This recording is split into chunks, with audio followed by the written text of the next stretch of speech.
Three little girls just asked me to pretend to be their father. Tonight I have to choose. Walk away from this stranger's life, or become the lie that might save us both. What would you do if three identical 6-year-old girls begged you to rescue their mother from loneliness? When Daniel Moore agreed to this dangerous pretense at a wedding reception, he had no idea one whispered request would unravel everything he thought he knew about grief, love, and second chances. If you want to see how far a single choice can take you, stay until the end, hit that like button, and comment your city so I can see how far this story travels across the world. Daniel Moore hadn't wanted to come to the wedding. He'd received the invitation 6 weeks ago, cream-colored cardstock with elegant gold lettering, the kind that promised an evening of champagne toasts and carefully choreographed joy. His colleague Marcus had been persistent, almost aggressively enthusiastic about Daniel attending. "You need to get out more, man. It's been 3 years. Sarah would want you to live a little." The mention of his late wife's name had made Daniel's jaw tighten, but he'd accepted anyway, mostly to end the conversation. Now, sitting alone at a corner table in the Grand Oakmont Hotel's ballroom, nursing a cup of tea that had gone cold 20 minutes ago, he regretted that decision with every fiber of his being. The reception was exactly what he'd feared, a celebration of everything he'd lost. Around him, the ballroom pulsed with life. A crystal chandelier scattered fragments of light across the dance floor where couples swayed to a jazz quartet's rendition of an old standard. Laughter erupted from a nearby table where groomsmen were already too deep into the open bar. Children wove between chairs, their shrieks of delight piercing through the sophisticated murmur of adult conversation. The bride and groom, Marcus's younger sister and her new husband, moved through the crowd with that particular glow reserved for people who still believed love conquers all. Daniel had believed that once, too. He checked his watch. 8:47 p.m. He'd been here for exactly 2 hours and 19 minutes, which felt like a reasonable showing. Long enough to not seem rude, short enough to escape before the bouquet toss and the inevitable questions about his own love life. He'd perfected the art of the early exit over the past 3 years, arriving late, leaving early, always with a plausible excuse ready. Tonight's escape plan involved an early morning fishing trip with his 11-year-old son Tyler, which was actually true, though the trip didn't start until 7 a.m. He began to gather his jacket from the back of his chair when he heard them. "That one." "Are you sure? He looks sad." Exactly. Mom looks sad too. They match." Daniel's hand froze on the jacket fabric. 3 voices, nearly identical, whispering with the kind of urgency children use when plotting something they know adults won't approve of. He turned slowly in his seat. 3 little girls stood 5 feet away, partially hidden behind a towering floral arrangement. They were perhaps 6 years old, identical in every visible way. The same dark curly hair pulled into matching pink bows, the same deep brown eyes, the same spattering of freckles across their noses. They wore identical pale pink dresses with white sashes, and they were staring at him with an intensity that made him deeply uncomfortable. Triplets, he realized, and they were studying him like scientists observing a particularly interesting specimen. "Hi there," Daniel said cautiously, glancing around for a parent. "Are you girls lost?" The 3 exchanged glances, some kind of silent communication that twins and triplets seemed to master early. Then, moving as one coordinated unit, they approached his table. The one in the middle, whose dress had a barely noticeable grass stain on the hem, appeared to be the leader. "We need your help," she announced, her voice carrying that peculiar combination of childish lisp and absolute certainty that only young children possess. "It's really important." Daniel's eyebrows rose. "Important how?" "Life or death important," added the girl on the left, whose pink bow sat slightly askew. "Well, not actual death," the third girl corrected, pushing her glasses up her nose, the only visible difference between the 3. "But Mom says dramatic exaggeration undermines credibility, Ivy." "Oh, Charlotte's right," the middle girl agreed. "Not death. Just really, really important." Despite himself, Daniel felt a smile tugging at his lips, the first genuine expression he'd worn all evening. "Okay, I'm listening." The girls moved closer, forming a semicircle around his chair. The middle one, apparently the designated spokesperson, leaned in conspiratorially. We need you to pretend to be our dad, just for tonight. Daniel blinked. Of all the things he'd expected these children to say, that hadn't made the list. I'm sorry, what? Our pretend dad, the girl with glasses, Charlotte, clarified. Temporarily, for the wedding. We don't have a real dad, Ivy added matter-of-factly. He left before we were born, but that's not the point. The middle girl shot her sisters a look that clearly said, let me handle this. I'm Mila, she said. These are my sisters, Rose and Ivy. She pointed to Charlotte and the askew bow girl respectively, which immediately confused Daniel, since Ivy had just been identified as Charlotte, and— Wait, he interrupted. Which one's which? The girls grinned simultaneously, and he realized they'd been testing him. Mila continued, the point is, our mom is over there. She gestured vaguely toward the other side of the ballroom. And she's alone. Again. Daniel followed her gaze across the crowded room, but there were too many people to identify who she meant. There are a lot of people here alone, he said carefully. Why do you need me specifically? Because you look like you understand, Rose said quietly. She was the one with glasses, he decided, trying to keep track. You look like someone who knows what it's like to be sad at parties. The observation hit harder than it should have. These were 6-year-olds. They shouldn't be that perceptive. I'm not sad, Daniel lied. You've been sitting alone for an hour, Mila pointed out. You keep checking your watch, and you haven't smiled once until we talked to you. We've been watching, Ivy added. We're very observant. Daniel didn't know whether to be impressed or concerned. Does your mother know you're over here talking to a stranger? You're not a stranger, Mila said. You're Mr. Moore. You work with Marcus. You have a son named Tyler who plays Little League. You like fishing, and you always bring homemade cookies to office parties because your wife used to. She stopped abruptly, her face falling. Oh. The girls exchanged another look, this one tinged with something that looked like sympathy. That's why you understand, Rose said softly. You lost someone too. Daniel's throat tightened. He should end this conversation, should find these girls' mother and return them, should leave this wedding and never look back. Instead, he heard himself ask, What exactly do you want me to do? Mila's face brightened immediately. Just talk to her. Dance with her, maybe. Make her feel like someone actually wants to spend time with her instead of just feeling sorry for her. Everyone always looks at Mom with these sad eyes, Ivy explained, her own eyes demonstrating the expression with disturbing accuracy. Like she's broken, or they ignore her completely because they don't know what to say to a single mom with triplets. Tonight's been really bad, Rose added. She got here and Mrs. Henderson, she's Mom's boss, asked her 3 times if she was managing okay, and then told her about this great therapist. Mom smiled the whole time, but we could tell she wanted to disappear.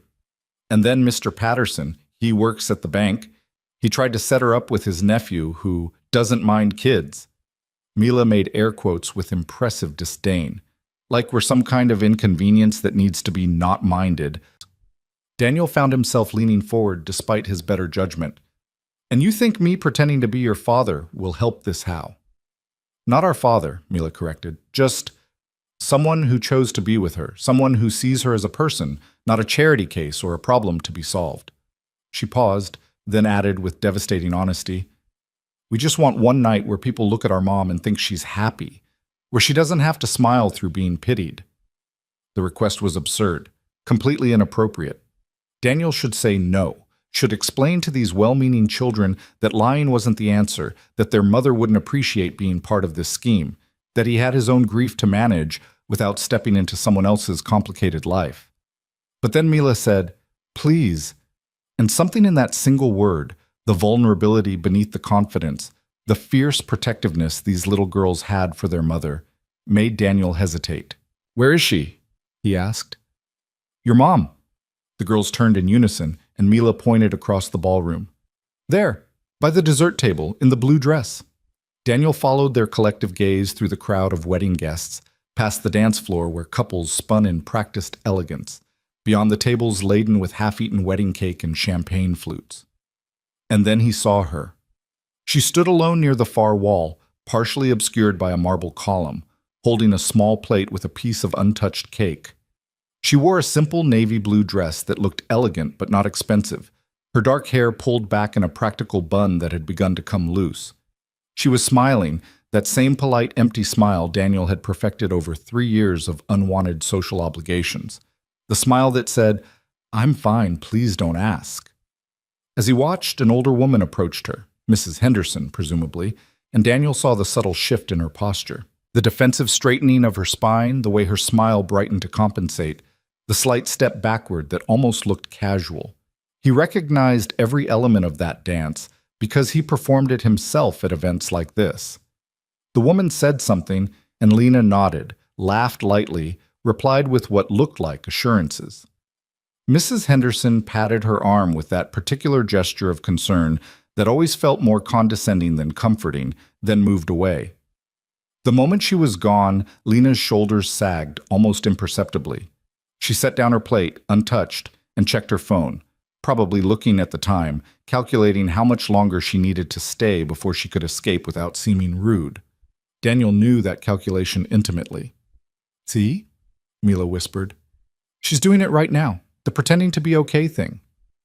"We're really good at spotting pretending," Rose added. "We have a lot of practice." Daniel dragged his gaze away from the woman, Lena, the girls had called her, and looked down at the 3 expectant faces watching him. "This is a bad idea," he said, but even as the words left his mouth, he was standing up. "So you'll do it?" Ivy's face lit up with hope. "I'll talk to her," Daniel conceded, his heart already racing with anxiety about what he was agreeing to. "But I'm not promising anything beyond a conversation. And if your mother seems uncomfortable at all, I'm walking away. Understood?" The triplets nodded so vigorously their pink bows bounced. "Okay," Mila said, suddenly shifting into what appeared to be briefing mode. "Here's what you need to know. Mom's name is Lena Parker. She works 2 jobs. She's an assistant manager at Henderson's department store, and she does freelance bookkeeping on weekends. Her favorite color is green, but she always wears blue because she thinks it's more professional." "She hates mushrooms," Rose interrupted, "and olives, and anything with too much garlic. But she loves chocolate, dark chocolate, not milk." "She reads mystery novels," Ivy contributed, "the kind where the detective is always smarter than the police. She reads every night after we go to bed because that's her only quiet time. She's afraid of thunderstorms, but she pretends she's not because she doesn't want us to be scared," Mila continued. "And she cries during sad movies but tries to hide it. And she hasn't been on a date in 2 years because she says she doesn't have time, but really, she's just scared." The information came rapid fire, each girl adding details like they were briefing an undercover agent. Daniel held up his hands. Okay, that's a lot. But I think I should probably just introduce myself and see what happens naturally." "No," all 3 girls said simultaneously. Mila grabbed his hand with surprising urgency. "You can't just introduce yourself. She'll make an excuse to leave. She always does. You have to have a reason to talk to her, a real one." "Like what?" Daniel asked, feeling increasingly in over his head. The girls huddled together for a rapid whispered conference. After a moment, they broke apart, and Mila announced, "Tell her you're Marcus's friend and you wanted to meet the woman he's always talking about." "Does Marcus talk about your mother?" "Probably not," Mila admitted, "but it sounds believable. And it makes it seem like you specifically wanted to meet her, not that you're just being polite." Daniel had to admit, for 6-year-olds, they were disturbingly strategic. "Anything else I should know?" "Don't mention that we asked you to do this," Rose said seriously. "Mom would be mortified. She'd probably make us leave immediately, and then we'd have a whole conversation about stranger danger and respecting boundaries." "Even though you're not really a stranger," Ivy added. "And this is a good boundary thing, not a bad one." "She worries a lot," Mila explained, her voice softening, "about everything, about money and her jobs and whether she's enough for us. She tries to hide it, but we know." She looked up at Daniel with eyes far too knowing for a 6-year-old. "We just want her to stop worrying for one night, to feel like maybe someone sees her the way we see her, like she's amazing, not just struggling." Daniel felt something crack in his chest. He thought about Tyler, about all the ways his son had tried to take care of him over the past 3 years. The cheerful breakfast attempts that ended in burnt toast. The careful monitoring of Daniel's moods. The way Tyler had stopped talking about school activities that involved both parents because he didn't want to make his father sad. Children shouldn't have to parent their parents, but grief had a way of inverting natural orders. These three little girls were trying to protect their mother the same way Tyler tried to protect him. "All right," Daniel said quietly. "I'll try, but—" He emphasized the word as the girls started to bounce excitedly. "No more coaching. I talk to her as myself, honestly. If there's a connection, there's a connection. If there isn't, I walk away. Deal?" The girls exchanged glances, held a silent negotiation, then nodded. "Deal," Mila agreed. She suddenly reached into a small purse Daniel hadn't noticed before and pulled out a business card. "Here, this is our address and Mom's phone number, just in case." Daniel took the card, bemused. "Do you always carry your mother's business information?" "We're prepared for emergencies," Rose said seriously. "Is this an emergency?" "Mom's been alone for 6 years," Ivy said simply. "Yeah, it's an emergency." Before Daniel could respond, Mila grabbed his hand again and started tugging him toward the dessert table. "Come on, before she leaves. She always leaves early." Daniel let himself be pulled through the crowd, his mind racing with the insanity of what he was doing. He was about to approach a complete stranger at a wedding reception based on the scheme of 3 6-year-old girls. This was beyond inappropriate. This was... They rounded the marble column, and suddenly she was right there, 5 feet away, checking her phone again with that expression of polite endurance Daniel knew so well. Up close, he could see the exhaustion beneath her makeup, the way her smile didn't quite reach her eyes, the slight tremor in her hand that suggested too much coffee and not enough sleep. She looked up. Her eyes, a warm brown flecked with gold in the chandelier light, met his. Daniel's carefully planned introduction evaporated from his mind. Lena Parker's first thought when she saw the man and her 3 daughters approaching was, "What have they done now?" Her second thought, registering the man's expensive but slightly rumpled suit, his kind eyes, and the way Mila was gripping his hand with her characteristic determination, was, "Oh no." "Mom!" Mila called out with theatrical brightness that immediately put Lena on alert. "Mom, this is Mr. Moore. He works with Marcus." Lena's professional smile activated automatically as she processed this information. Marcus had mentioned a Daniel Moore before, a widower, worked in their IT department, kept to himself mostly, but she'd never actually met him, and she certainly hadn't expected her daughters to be dragging him across a wedding reception toward her. "I'm so sorry," Lena said immediately, setting down her phone and giving Daniel an apologetic look. "Whatever they said or did, I sincerely apologize. They're usually better behaved than this, I promise." "We didn't do anything," Ivy protested with such exaggerated innocence that Lena's suspicion intensified.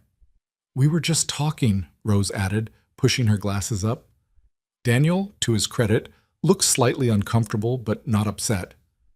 "They didn't do anything wrong," he assured Lena. "They were just very friendly." "Aggressively friendly," Lena corrected, knowing her daughters. She fixed them with her mom look, the one that usually preceded a lecture about boundaries and talking to strangers. "Girls, why don't you go find your table? I'm sure the cake cutting is about to happen." "Already happened," Mila said, not budging. "We had cake." "You didn't. You should have some. Mr. Moore could get you some." She turned to Daniel with that beaming smile she used when orchestrating something. "Couldn't you, Mr. Moore?" Lena felt her face flush with embarrassment. "That's really not necessary. Actually," Daniel interrupted, and something in his voice made her look at him more carefully. "I was hoping I could talk to you for a moment, if you have time." There was something in his expression, not pity, not obligation, but something almost like nervousness. It caught Lena off guard. People at these events usually approached her with either excessive sympathy or awkward avoidance. This felt different. "Talk to me?" she repeated uncertainly. "Marcus mentioned you a while back," Daniel said, the lie coming easier than he'd expected because he was suddenly desperate for this not to be the awful setup the girls had arranged. He wanted this to be real, or at least real-ish. "When I saw you standing here, I thought maybe I'd introduce myself, but if this is a bad time—" "It's not a bad time," Mila interjected quickly. "Girls," Lena said firmly, "go. Now. We'll talk about boundary conversations later." The triplets exchanged looks but recognized their mother's non-negotiable tone. They scattered, though Lena noticed they didn't go far, just to a nearby table where they could watch while pretending to be interested in the floral centerpiece. I really am sorry, Lena said once they were gone. They've been enthusiastic tonight. They're protective of you, Daniel observed. It's actually kind of remarkable. Lena's expression softened slightly. They're remarkable in a lot of ways, also occasionally exhausting. She paused, studying him with the same careful assessment he'd given her. What did Marcus say about me?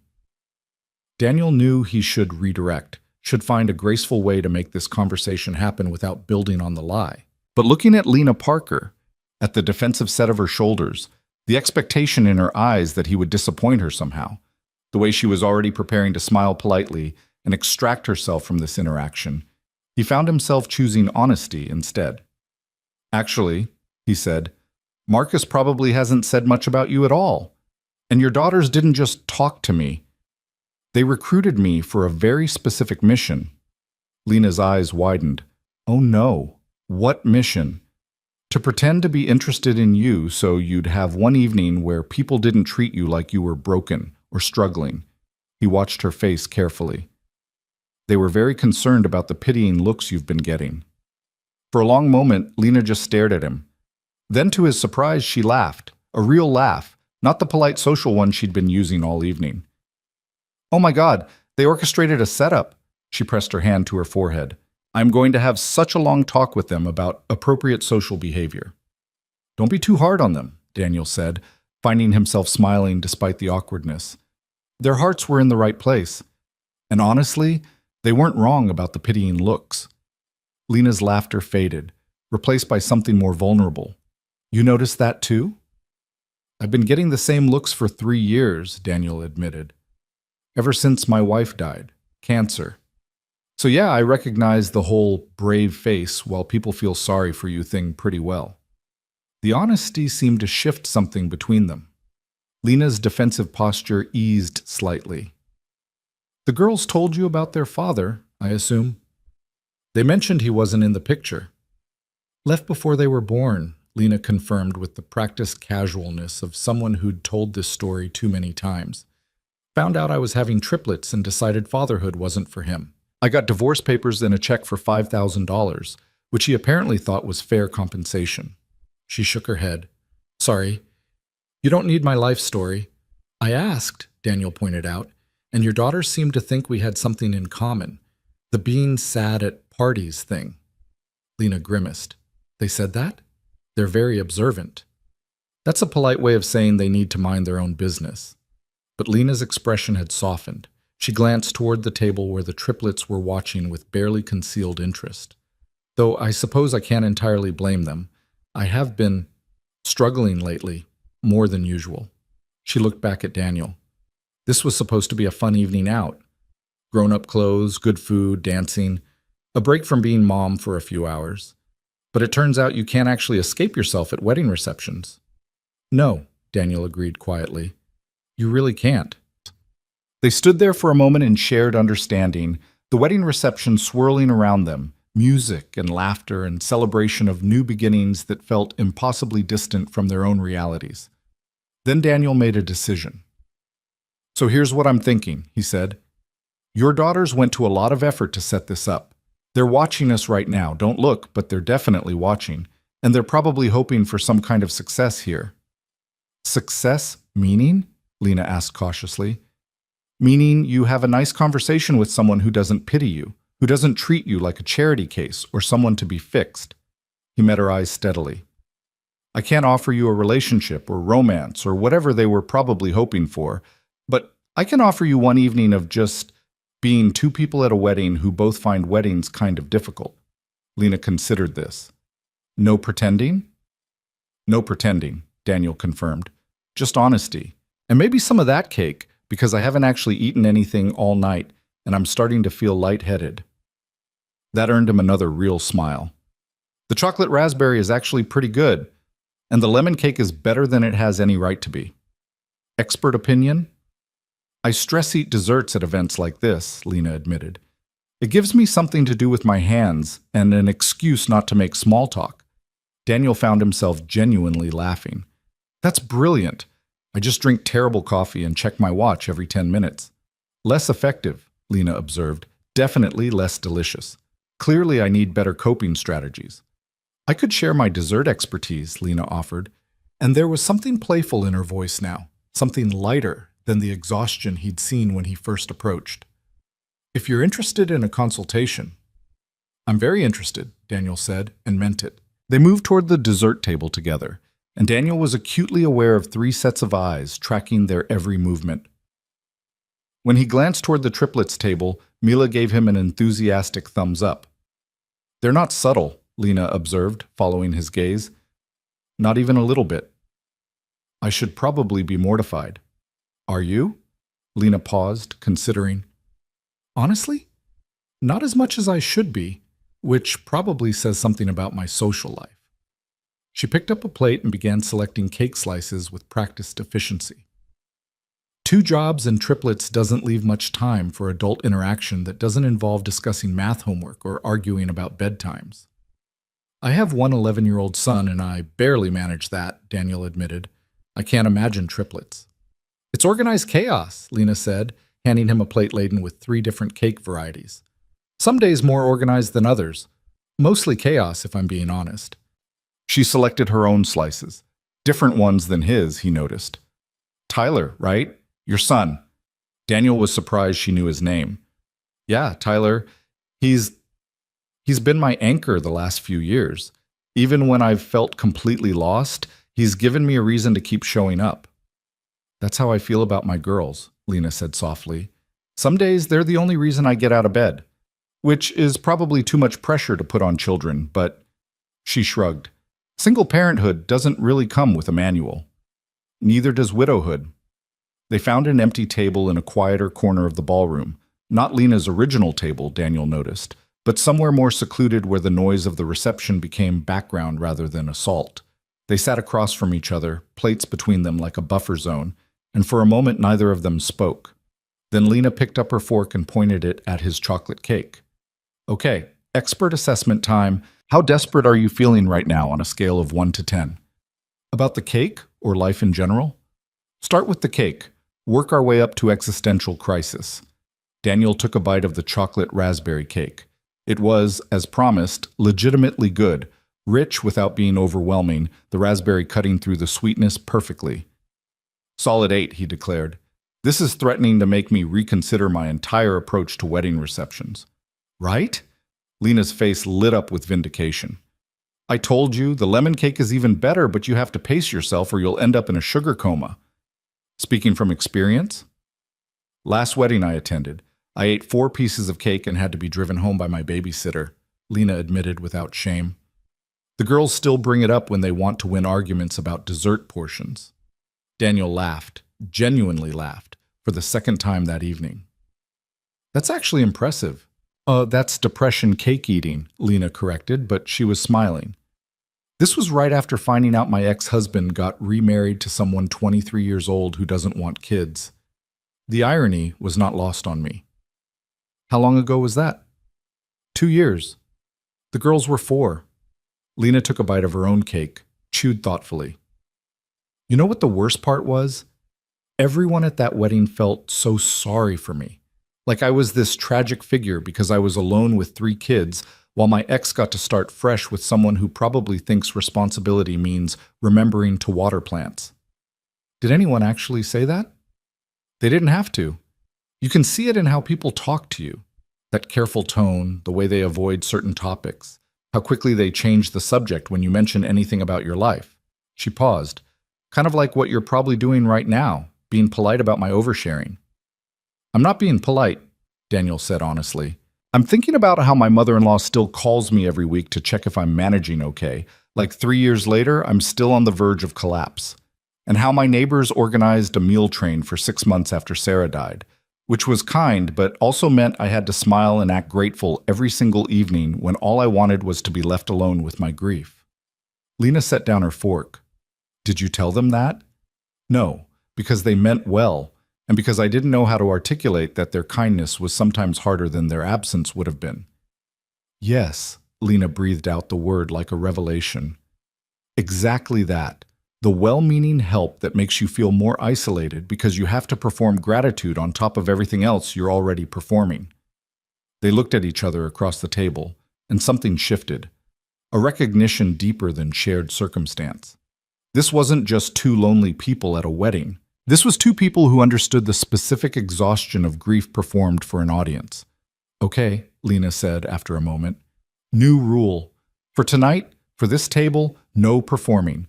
No polite lies about how we're doing or careful avoidance of difficult topics. Just, she searched for the words, honest conversation between two people who are both terrible at wedding receptions. That's a good rule, Daniel agreed, though it might get depressing fast. Then we'll change topics, talk about something else. But whatever we talk about, we're honest. She extended her hand across the table. Deal? Daniel shook her hand. Her grip was firm, her palm slightly calloused. Working hands, he thought. Not the soft hands of someone who'd had an easy life. Deal. So, Lena said, pulling her hand back and picking up her fork again. Honest first question. Why did you really agree to this? To talking to me, I mean. It wasn't just because my daughters are persuasive. Daniel considered lying, then remembered the rule. I saw you standing alone before they approached me. You had this look on your face, like you were calculating how much longer you had to stay before you could leave without seeming rude. And I recognized it because I had the same expression probably 5 minutes before your daughters found me. So you felt sorry for me, Lena concluded, something in her voice flattening. No, Daniel said firmly. I felt like I understood you. That's different. Lena studied him for a long moment. Is it? Pity is about seeing someone as less than. Understanding is about recognizing yourself in someone else. He met her eyes steadily. I didn't approach you because I thought you needed saving. I approached you because your daughters were right. We match, in the being sad at parties way. The music shifted to something slower, more romantic. On the dance floor, couples drew closer together. At their quiet corners table, Lena and Daniel sat with half-eaten cake between them, and 3 years of grief each, and something that felt surprisingly close to hope. Your turn, Daniel said. Honest question for me. Lena thought for a moment. Why weddings? Why are these so hard specifically? It was a perceptive question. Daniel took his time answering. Because weddings are about beginnings. About two people promising forever to each other with absolute certainty. And when you've seen what forever actually costs, he paused. When you've watched someone you love suffer, and you've held their hand while they died, and you've had to explain to your child why mommy isn't coming home, the confidence of weddings feels almost naive, like watching someone walk confidently toward a cliff they can't see yet. Lena nodded slowly. For me, it's different but similar. Weddings are about people choosing each other, about wanting to build a life together. And I'm raising 3 children with someone who looked at that possibility and ran. So watching these celebrations of choice and commitment, it's hard not to feel, she struggled for the word, unchosen, Daniel finished quietly. Yes. Lena's voice was barely above a whisper. Unchosen, like I'm the person someone looked at and decided wasn't worth the effort. You know that's about him, right? Daniel said. About his limitations, not your worth. Intellectually, yes. Emotionally? Lena shook her head. Harder to believe, especially at 3 a.m. when the bills are due and one of the girls is sick and I'm trying to figure out how to be everything they need when I'm barely managing to be half of what they deserve. Daniel recognized that specific flavor of inadequacy. Tyler asked me last month why I never smile anymore. Not like I used to, he said. And I tried to explain that I'm doing my best, that grief changes people, that I'm still his dad, even if I'm a quieter version now. But he just looked at me with these eyes that understood too much for an 11-year-old and said, I know, Dad, it's okay. But it's not okay, Lena said. No, Daniel agreed, it's really not. They sat with that truth for a moment, the inadequacy they both carried, the weight of parenting through personal crisis, the guilt of knowing their children deserved more. Then Lena surprised him by laughing, not her polite social laugh, but something with an edge of hysteria. We are absolutely terrible at fun conversation. Despite everything, Daniel found himself laughing too. This was your rule. Honesty over performance. I'm regretting that rule. Too late. No takebacks. Fine. Lena wiped her eyes, her laughter fading to a smile. Then honest observation. This is the most real conversation I've had in months, maybe years. And it's happening at a wedding reception with a complete stranger who my daughter's ambushed. That's either really sad or really perfect. Can it be both? I guess it can. Lena looked at him thoughtfully. You're different than I expected. What did you expect? I don't know. Marcus mentioned you a few times, always said you were quiet, kept to yourself, good at your job, but didn't really engage with office social stuff. I pictured someone more closed off, I guess. I am closed off, Daniel said.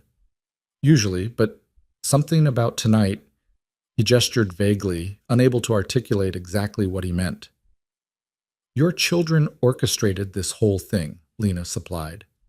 Well, my children, who are currently staring at us with all the subtlety of tiny spies.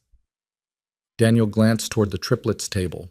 All three girls were watching them with transparent interest, pretending to be absorbed in conversation with each other, but clearly tracking every movement at Daniel and Lena's table. They looked pretty pleased with themselves, Daniel observed. They're going to be impossible after this, Lena said, but there was affection in her voice. I'll never hear the end of how their matchmaking scheme worked. Did it work? Daniel asked before he could think better of it. Lena met his eyes. I'm still here, aren't I? When 20 minutes ago I was calculating my exit strategy. Same here. So yeah, Lena said softly. I guess it worked. At least partially. The DJ announced that the bride and groom would be taking their first dance as a married couple. The lights dimmed. Around them, guests turned their attention to the dance floor where the newlyweds swayed together with that particular glow of people who still believed love would be enough. Daniel and Lena remained at their corner table, surrounded by the celebration of promises they both knew were fragile. Can I ask you something personal? Lena said as they watched the couple dance. I think we're past the point of impersonal. How did you know? With your wife. How did you know she was the one? Daniel considered the question carefully. I didn't. Not in some lightning bolt, love at first sight way. We met in college, became friends first. Sarah was funny and smart, and she called me on my nonsense when I was being ridiculous. We dated for 3 years before I proposed because I wanted to be absolutely sure. He smiled sadly. I thought if I was careful enough, thoughtful enough, certain enough, I could make forever actually mean forever. But you couldn't. No. Cancer doesn't care about how carefully you planned your life. Daniel looked down at his hands. She was diagnosed 6 months after Tyler was born. We had 3 years. 3 years of treatments and hope and devastating setbacks. And then one day there were no more treatments to try. She died on a Tuesday. Tyler was 3 years old. Lena reached across the table and touched his hand briefly, a gesture of connection, not pity. I'm sorry. What about you? Daniel asked. How did you meet your ex? College party. He was charming and confident, and I was young and stupid. Lena's voice carried no nostalgia. We dated for a year, got married at 23 because I was pregnant, and it seemed like the right thing to do. Except it turned out he'd only proposed because he thought I was having 1 baby. When the ultrasound showed 3, she shrugged. Some people rise to challenges, others run. And you've been doing it alone ever since? Not entirely alone. I have my mom. She helps when she can, though she has her own health issues. And I've built a life for us. It's not the life I imagined when I was 23 and getting married, but it's ours. She paused. Most days that feels like enough. Some days it doesn't. Today? Lena smiled wryly. Today was heading toward a doesn't day, until 3 little matchmakers decided to intervene. The music shifted again, something upbeat and energetic. The dance floor filled with guests, laughter rising above the music. At the triplets' table, Ivy was attempting to teach Rose some kind of dance move while Mila supervised with her characteristic seriousness. They're wonderful, Daniel observed. Your daughters. Scheming aside, they're clearly incredible kids. They are, Lena agreed, her expression softening as she watched them. They're my whole world. which is probably unhealthy. I should have interests and identity beyond being their mother, but they're it for me. Everything I do, every choice I make, it's all about giving them the life they deserve. That's not unhealthy, that's love. Love that comes with an expiration date, Lena said quietly. Someday they'll grow up and leave, and I'll be 45 years old and completely alone because I never learned how to build a life that wasn't centered entirely around them. Daniel understood that fear intimately. Tyler's already pulling away a little. He's 11 and he wants to spend time with his friends instead of fishing with his dad, which is normal and healthy and exactly what should be happening, but it terrifies me. Because if I'm not Tyler's dad, if that's not my primary identity anymore, who am I? They looked at each other across the table, two parents who'd built their entire existence around their children, both terrified of the approaching future when those children wouldn't need them anymore. We're kind of a mess, Lena observed. Completely, Daniel agreed. And yet here we are, having the most honest conversation I've had in years with someone I met an hour ago. Your daughters have excellent judgment, Lena laughed. Don't tell them that. They already think they're smarter than me. They might be. They definitely are. Lena glanced toward the dance floor, then back at Daniel with an expression that was both nervous and determined. So here's a question. When this evening ends, do we go back to being strangers, or... She left the question hanging. Daniel felt his heart rate pick up. Or, he prompted, or maybe we could try this again sometime, the honest conversation thing, without the wedding reception and the cake and the elaborate schemes. Daniel thought about all the reasons he should say no.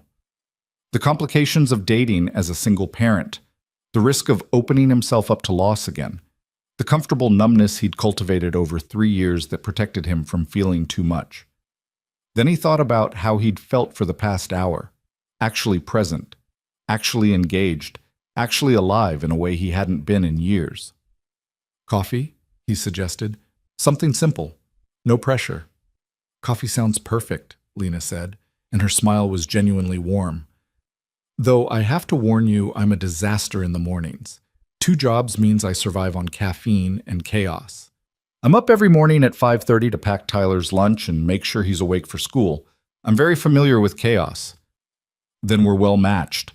The words hung in the air between them. Well matched. It was both lighter and heavier than it sounded. They were 2 broken people who'd found unexpected connection in shared understanding. Whether that could become something more remained to be seen. The music shifted once again, this time to something slow and romantic.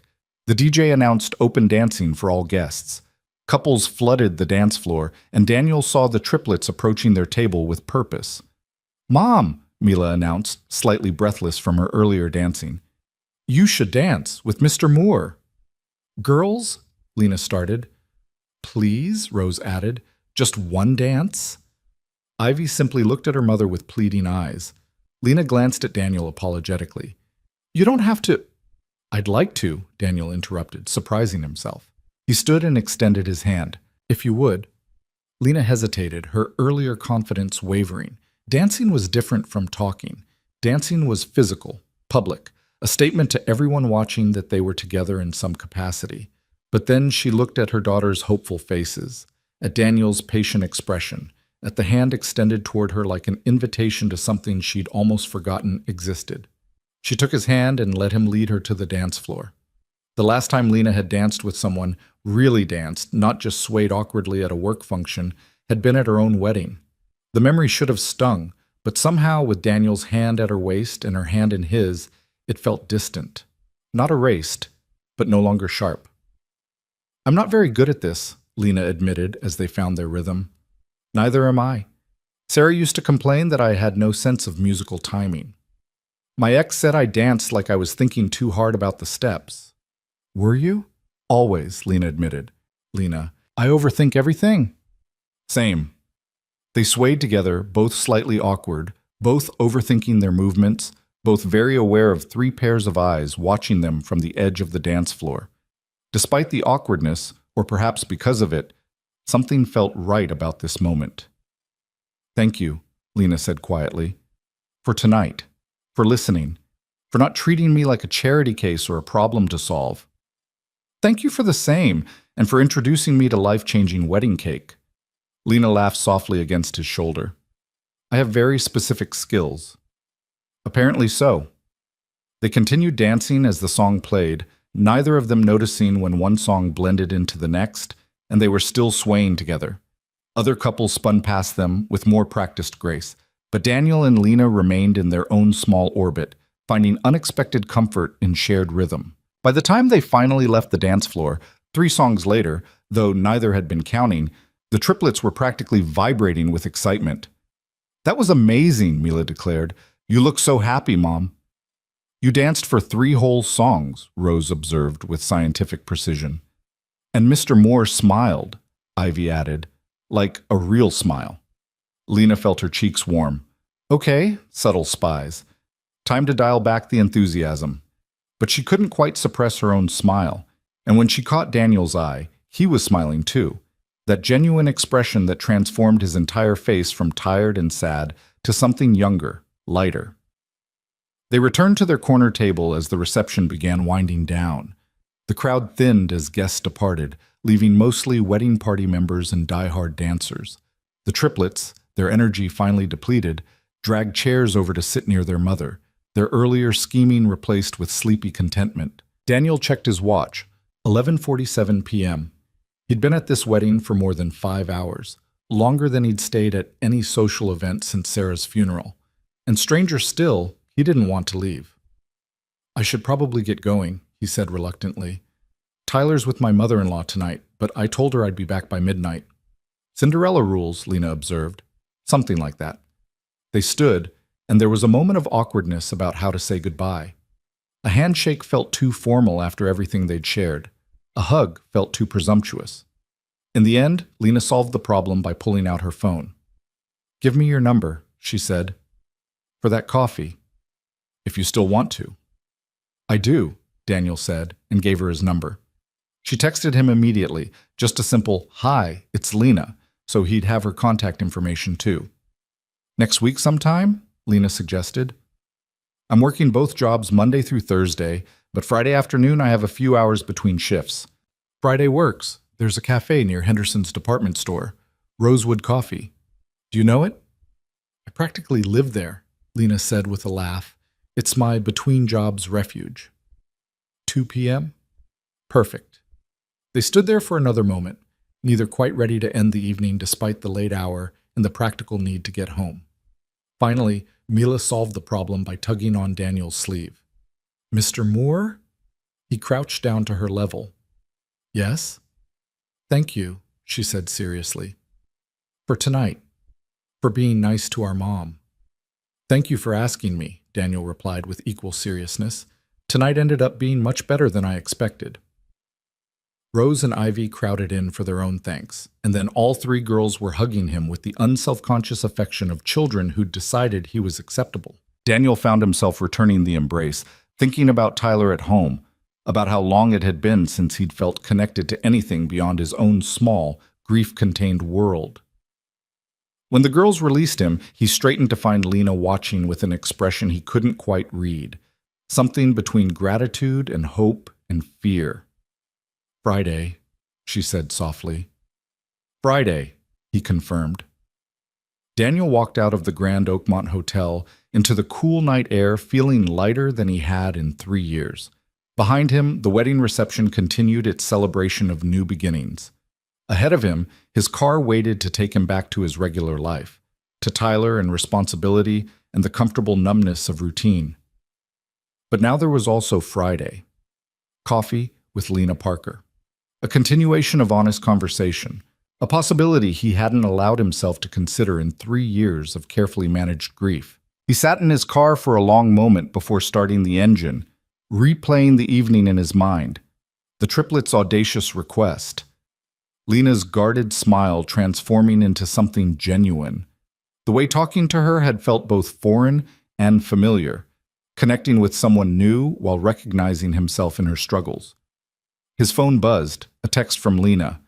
The girls want you to know you're officially their favorite person. Fair warning, that comes with obligations. They'll expect birthday presents and attendance at school concerts. Daniel smiled and typed back. Tell them I'm honored and slightly terrified. Three dots appeared immediately. Then, same. Good night, Daniel, and thank you again for everything. Good night, Lena. Daniel drove home through empty streets, past darkened houses where families slept, where marriages persisted or dissolved, where children grew and parents struggled and life continued its messy, complicated forward motion. He thought about Sarah, about the life they'd planned together that had been cut devastatingly short. About Tyler, growing up without his mother, learning to smile through his own grief to protect his father. About 3 years of sleepwalking through existence, performing adequacy while feeling hollowed out inside. And now, improbably, impossibly, he thought about Lena Parker, about 3 determined little girls who'd seen their mother's loneliness and decided to do something about it, about honest conversation and terrible wedding cake and dancing awkwardly to music neither of them could really hear. He didn't know if Friday's coffee would lead anywhere, didn't know if this unexpected connection could survive outside the strange intimacy of a wedding reception where they'd both been emotionally raw and unexpectedly honest. Didn't know if he was ready for this, or if Lena was, or if they were both too damaged to build something that wouldn't eventually collapse under the weight of their respective grief. But for the first time in 3 years, Daniel felt something other than numbness. He felt possibility. And as he pulled into his driveway, as he prepared to walk into his quiet house and relieve his mother-in-law and check on Tyler sleeping peacefully in his room, Daniel allowed himself to hope that maybe, just maybe, 3 little girls in matching pink dresses had given him more than one evening of honest conversation. Maybe they'd given him a chance to start living again. The week that followed felt different for Daniel Moore in ways he couldn't quite articulate. Monday morning arrived with its usual demands, getting Tyler ready for school, packing lunches, the commute to work through traffic that never seemed to improve. But something had shifted in the quality of his days. He caught himself smiling at random moments, humming along to songs on the radio, responding to Marcus's office small talk with actual engagement instead of polite deflection. Tyler noticed first. "You're weird lately," his son announced over Wednesday evening dinner, wielding his fork like an accusatory pointer. "Did something happen?"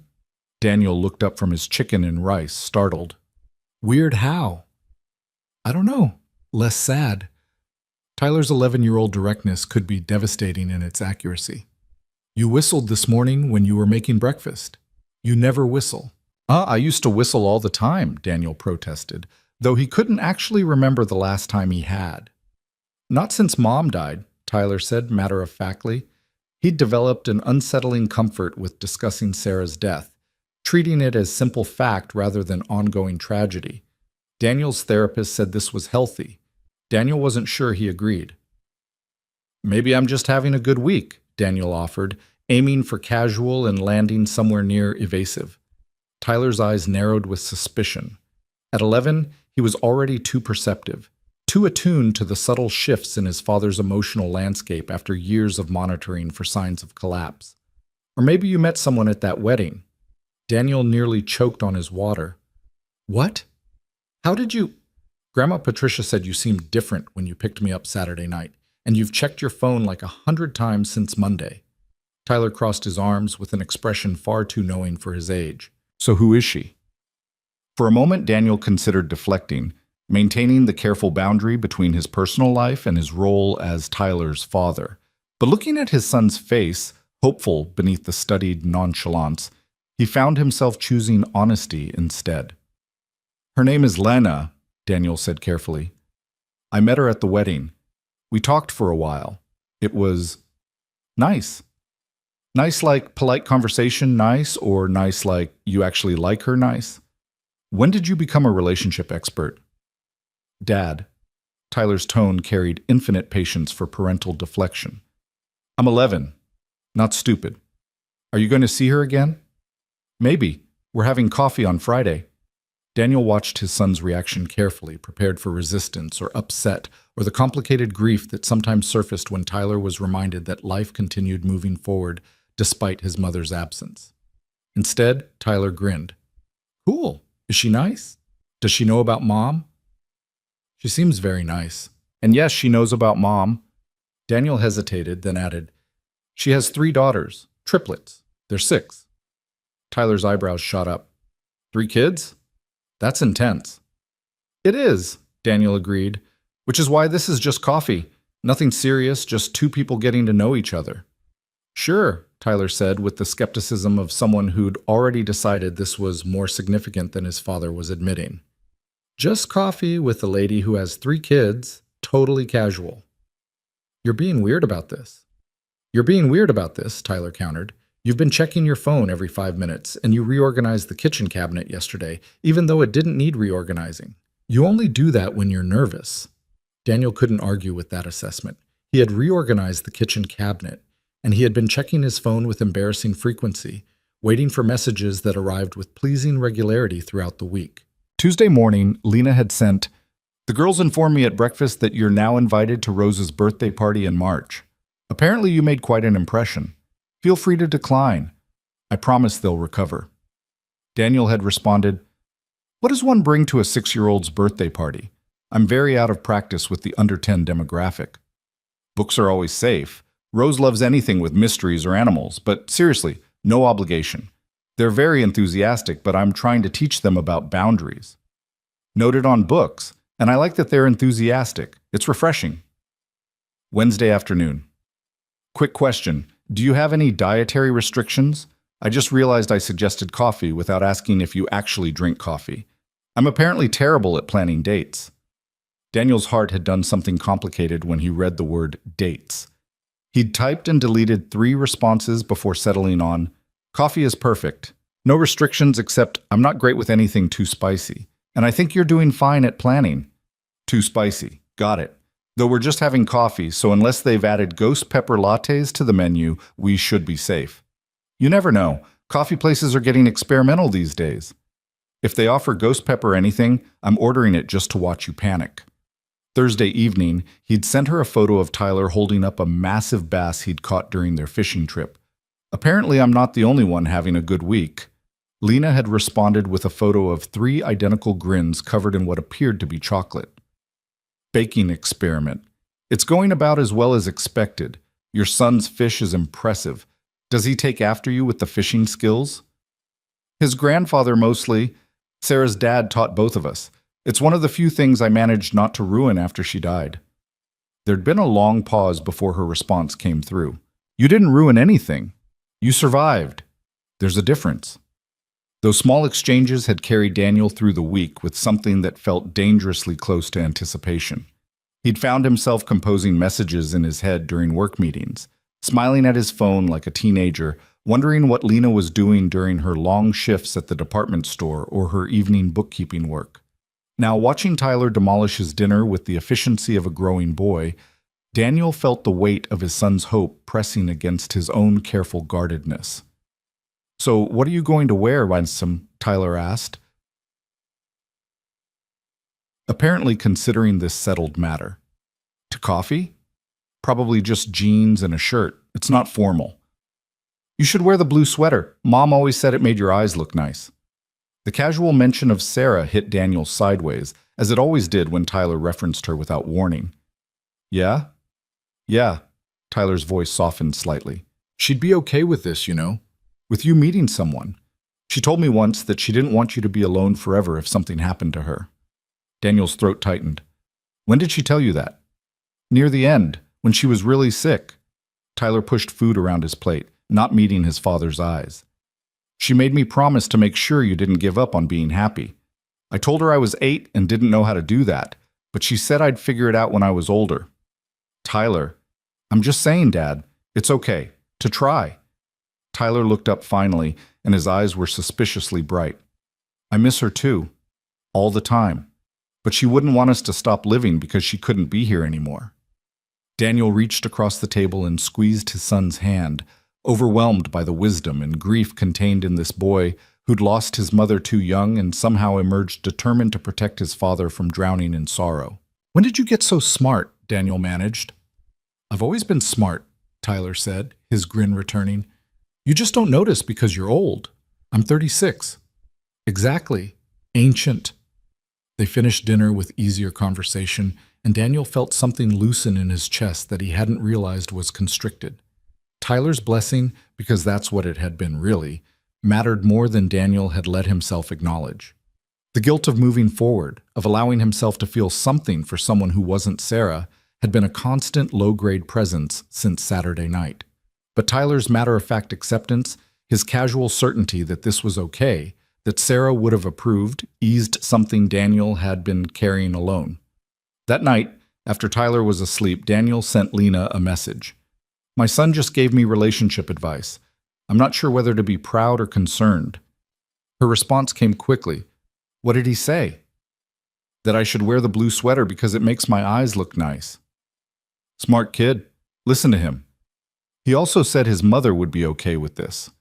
With me meeting someone." The three dots appeared and disappeared several times before her message finally came through. That's a beautiful thing for him to say. And brave.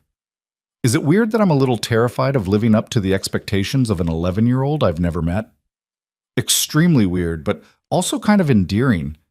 I'm a mess, Daniel. Fair warning. My girls are chaotic, my schedule is impossible, and I haven't been on an actual date in so long I've probably forgotten how normal human interaction works outside of parent-teacher conferences. I reorganized my kitchen cabinet today because I was nervous about coffee. We're both disasters. Yeah, but we're disasters with really good kids. That has to count for something. It counts for everything. Friday arrived with agonizing slowness. Daniel had taken a half-day off work, claiming personal time for the first time in recent memory. Marcus had grinned knowingly when Daniel submitted the request, clearly having heard through some office grapevine about his extended conversation with Lena at the wedding. "Good for you, man," Marcus had said, clapping Daniel on the shoulder. "Lena's good people, and those triplets are something else." "We're just having coffee," Daniel had protested, but Marcus's knowing look suggested he wasn't buying the casual framing.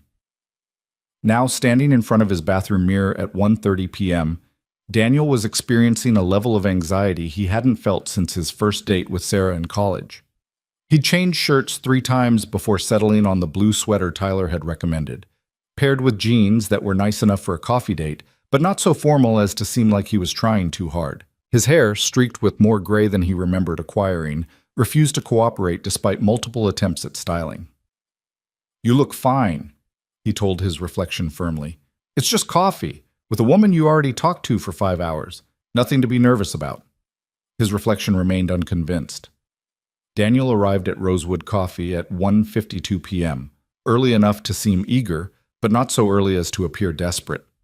The cafe was a comfortable space with exposed brick walls, mismatched vintage furniture, and the kind of deliberately eclectic decor that suggested someone had cared deeply about creating atmosphere. It was moderately crowded with the afternoon crowd, students with laptops, business people on late lunches, a book club clustered around a corner table engaged in animated discussion. He ordered a regular coffee, nothing fancy, though he was briefly tempted by something called a lavender honey latte, and claimed a table near the window where he could watch for Lena's arrival. She appeared at exactly 2 p.m., slightly breathless and apologetic, her hair escaping from what had probably started as a neat ponytail. She wore dark jeans and a green sweater that brought out the gold flecks in her brown eyes, and she looked both nervous and genuinely happy to see him. "Hi," she said, sliding into the chair across from him. "Sorry, I'm not late, am I? The bus was running behind, and then I couldn't find parking, and—" "You're exactly on time," Daniel assured her, "and I just got here myself." It was a small lie. He'd been here for 8 minutes, but it seemed to ease her visible anxiety. She set down her bag and glanced toward the counter. "I should order something. Do you mind waiting?" "Take your time." He watched her approach the counter, exchange friendly greetings with the barista who clearly knew her as a regular, and order something complicated involving oat milk and caramel. When she returned, carefully balancing an oversized mug, her earlier nervousness had settled into something more manageable. "Okay," Lena said, sitting down and wrapping her hands around her coffee. "I'm going to be honest. I have no idea how to do this. The last first date I went on was 7 years ago, and it ended with me married to someone who abandoned me while pregnant with triplets, so my track record isn't great." Daniel appreciated the immediate honesty, even as he winced at her self-deprecation. "My last first date was 14 years ago, and while it ended better than yours, it also ended with me widowed at 33, so neither of us is exactly coming to this with uncomplicated histories." We're a real confidence-inspiring pair, Lena observed dryly. Should we just acknowledge that this is weird and move past it? Please. They smiled at each other, and some of the tension dissipated. Daniel took a sip of his coffee. Too hot still, but he needed something to do with his hands. So, how was your week? Chaotic. The girls have decided you're their new favorite person, which means I've fielded approximately 800 questions about when you're coming to visit, whether you like pizza, and if you have any other sons for them to meet, because apparently Tyler sounds nice. Daniel laughed. Tyler's 11. I think he'd be terrified of triplets. Probably wise. They're a lot even when you're related to them. Lena's expression softened. But they haven't stopped talking about the wedding. About how nice you were to dance with me, how you didn't treat them like they were being annoying when they approached you. Rose has declared she wants to be a matchmaker when she grows up. Now, that's a very specific career goal for a 6-year-old. Rose is very goal-oriented. Ivy wants to be a veterinarian and Mila wants to run a hotel, and they're all completely serious about these ambitions. Lena paused. I'm talking too much about my kids. That's a thing people do on first dates, right? Talk too much about their kids because they don't remember how to talk about anything else? I don't know. I was planning to talk extensively about Tyler if the conversation lagged. What does he think about this? About you meeting someone? Daniel considered how much to share, then remembered their agreement about honesty. He noticed I've been different this week. Happier, apparently. When I told him I was having coffee with you, he gave me fashion advice and told me his mother would approve. Lena's eyes widened. He said that? She told him, apparently, before she died, that she didn't want me to be alone forever. Daniel looked down at his coffee. I don't know if that makes this easier or harder, having permission from someone who's not here anymore. Both, Lena said quietly. It's probably both. They sat with that for a moment, the comfortable noise of the cafe filling the silence between them. At the next table, 2 college students debated the merits of some philosophical theory Daniel didn't recognize. Outside the window, afternoon foot traffic moved past in the usual Friday rhythm of people heading home early or running weekend errands. Can I ask you something potentially invasive? Lena said finally. Given everything we talked about at the wedding, I think we're past the point of off-limits questions. Do you still love her? Your wife? Daniel had expected many questions, but somehow not that one, even though it was perhaps the most relevant. He took his time answering. Yes, but it's different now. The grief isn't as sharp as it was. I'm not constantly drowning in it anymore. It's more like she's part of who I am, part of my history, but not the only thing defining my present. He met Lena's eyes. Does that make sense? Complete sense, Lena said. I don't love my ex-husband. That ended definitively when he mailed divorce papers from 3 states away. But he's still part of my story. The girls exist because of him, even if he chose not to be part of their lives. I can't erase that. Would you want to? Erase it, I mean. Lena thought about this. The marriage? Absolutely. The aftermath? Maybe. But the girls? She shook her head firmly. Never. They're the best thing that ever happened to me, even if the circumstances of their existence weren't ideal. Tyler's the same for me. Some days, he's the only thing that kept me functional after Sarah died. Knowing he needed me, that I couldn't just stop. Did you want to? Lena asked carefully. Stop, I mean? It was a brave question, one that acknowledged the darkest possibilities of grief. Daniel appreciated that she asked it directly rather than dancing around the topic. Sometimes, not in any active way. I never had plans or anything like that. But there were days when the weight of everything felt impossible, and I thought about how much easier it would be to just not have to carry it anymore. He paused. Tyler's the reason those thoughts never went anywhere. Because he'd already lost his mother. I couldn't do that to him. I understand that, Lena said. After my ex left, when I was pregnant and terrified and completely alone, there were moments when I thought about giving up. But then the girls were born, and suddenly I had 3 tiny humans depending on me completely, and giving up wasn't an option anymore. Being needed is both a burden and a blessing, Daniel observed. Exactly that. Lena took a long sip of her coffee. Okay, enough heavy topics. Tell me something lighter. What's your actual favorite thing to do when you're not being a responsible parent? Daniel had to think about that. Most of his life revolved around Tyler and work and the basic maintenance of existence. Hobbies and personal interests had fallen away in the aftermath of Sarah's death, sacrificed to the demands of single parenthood and grief. Fishing, I guess. Though Tyler usually comes with me, so I'm not sure that counts as separate from parenting. It counts if you enjoy it for yourself, too. Fair point. What about you? Reading, Lena said immediately. Mystery novels, specifically. The kind where there's a murder in a small English village and the local detective solves it through careful observation and extensive tea drinking. It's completely unrealistic, but deeply comforting. Why mysteries? Because they have answers. Someone did something wrong, the detective figures out who, justice is served. Real life doesn't work that way. Things happen without explanation. Bad people get away with terrible choices. Good people suffer for no reason. But in mysteries, there's always a solution if you're smart enough to find it. She smiled self-deprecatingly. Very escapist, I know. Not escapist, human. We all need spaces where the world makes sense. What's yours? Besides fishing? Daniel considered. Cooking, maybe. I'm not great at it, but there's something satisfying about following a recipe and having it turn out the way it's supposed to. Sarah was the better cook. She made everything from scratch. Never measured anything. Somehow always knew exactly what a dish needed. After she died, I had to learn from cookbooks and YouTube videos because Tyler couldn't survive on frozen dinners forever. Are you any good now? Competent.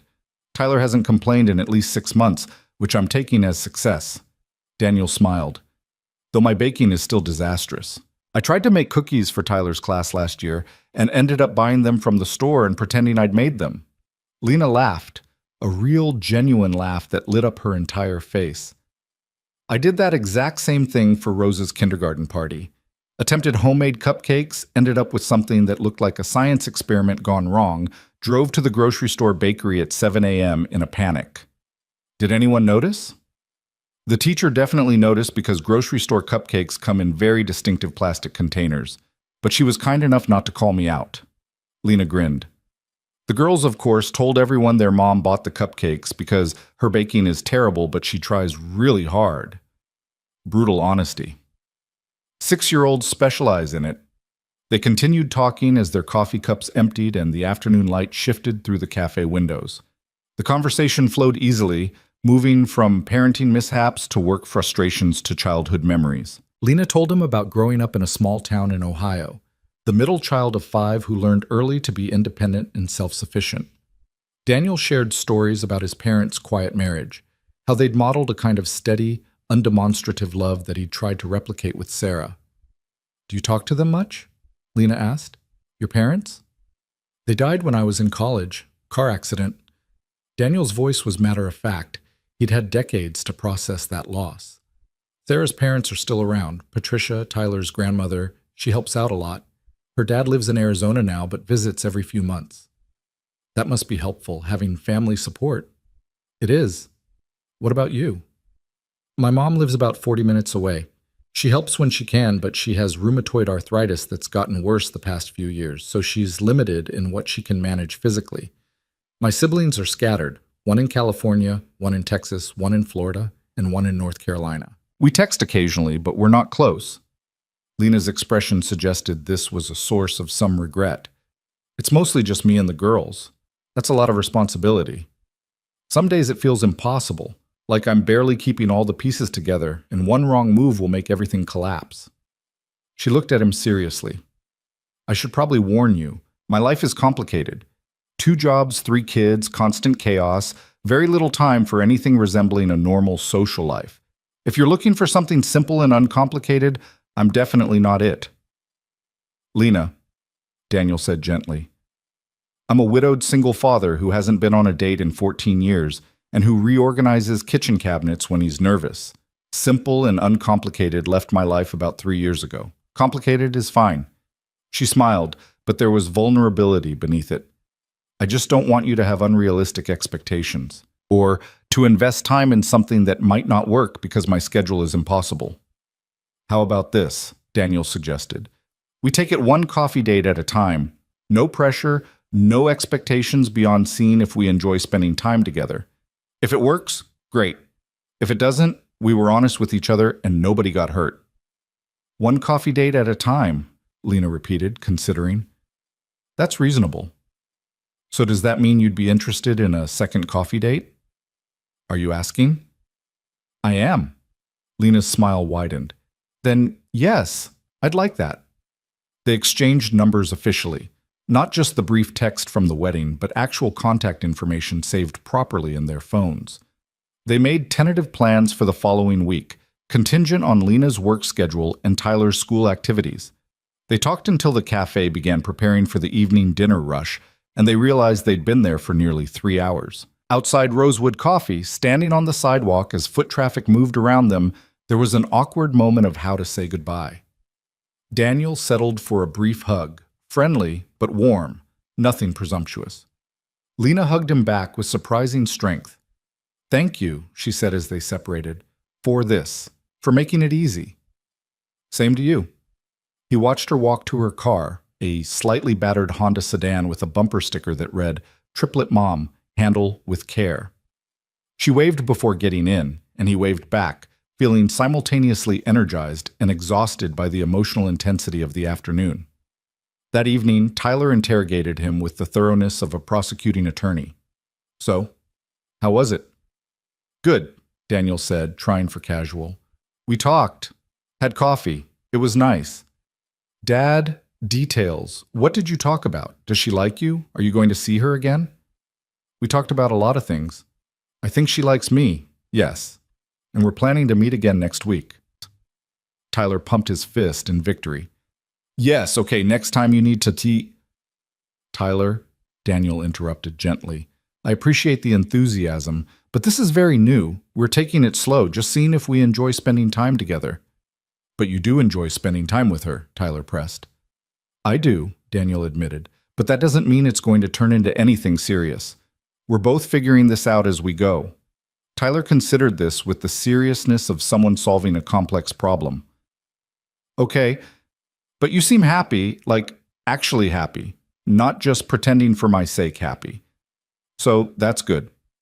Daniel pulled his son into a hug, overwhelmed by gratitude for this perceptive, generous boy who wanted his father to be happy even if it meant changes to their comfortable two-person world.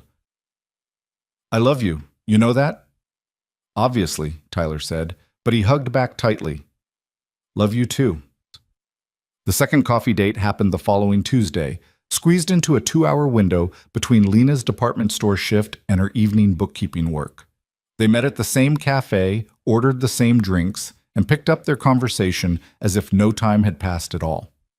The third date was the following Friday, this time extended to include dinner at a casual Italian restaurant Tyler had recommended. Their pizza is really good, he'd told Daniel. Mom used to take me there for my birthday. Daniel had tensed at the suggestion, worried about the weight of choosing somewhere Sarah had loved, but Tyler had continued with characteristic practicality. She'd want you to go there, Dad. She'd love that place. It would make her happy to know you were there with someone who makes you smile. So Daniel and Lena had shared pizza at Marconi's, surrounded by family photos on brick walls and the comfortable chaos of a restaurant that had been feeding the neighborhood for 3 generations. They talked about their children, their work, their fears and hopes. Lena told him about the impossible juggling act of 2 jobs and 3 kids, about lying awake at 3 a.m. doing mental math on bills and expenses. Daniel shared his own struggles with work-life balance, with being enough for Tyler when he felt like he was constantly falling short. We're both doing our best, Lena said over shared tiramisu. That has to count for something. Some days I'm not sure it does. Then we'll remind each other, she said simply. On the days when you can't see it, I'll tell you you're doing great. And you can do the same for me when I'm convinced I'm failing at everything. It was such a simple offer, such a practical form of support, that Daniel felt something shift in his chest. This wasn't romance in the traditional sense. There were no grand gestures or dramatic declarations. But there was something deeper, genuine understanding, practical partnership, 2 people choosing to support each other through the daily struggles of complicated lives. By the 4th date, they developed a comfortable rhythm. They texted throughout the week. Nothing elaborate, just small moments of connection. Lena would send photos of the girls' latest art projects or relay their newest questions about Mr. Daniel. Daniel shared Tyler's baseball game updates and fishing trip photos.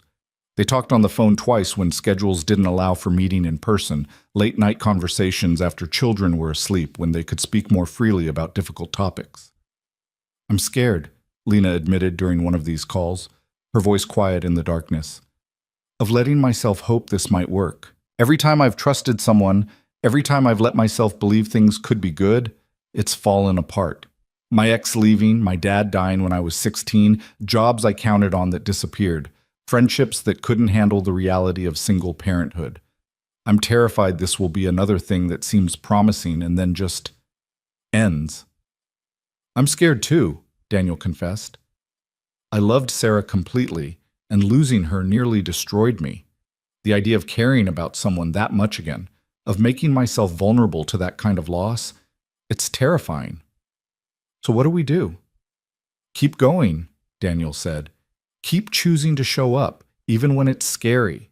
Keep being honest with each other. Keep taking it one coffee date at a time." "You really think that's enough?" "I don't know, but I think it's all we can do right now." 6 weeks after the wedding reception, Daniel finally introduced Lena to Tyler properly. They met at a park on a Saturday afternoon, neutral territory where Tyler could retreat if things felt overwhelming. Daniel had been nervous about this meeting for days, acutely aware of how much Tyler's approval mattered, how fragile this new relationship still felt. Lena arrived with all three girls, who immediately recognized Tyler from the photo Daniel had shown them. "You're even taller in person," Mila announced, staring up at him with unabashed curiosity. "And you really did catch that big fish," Ivy added.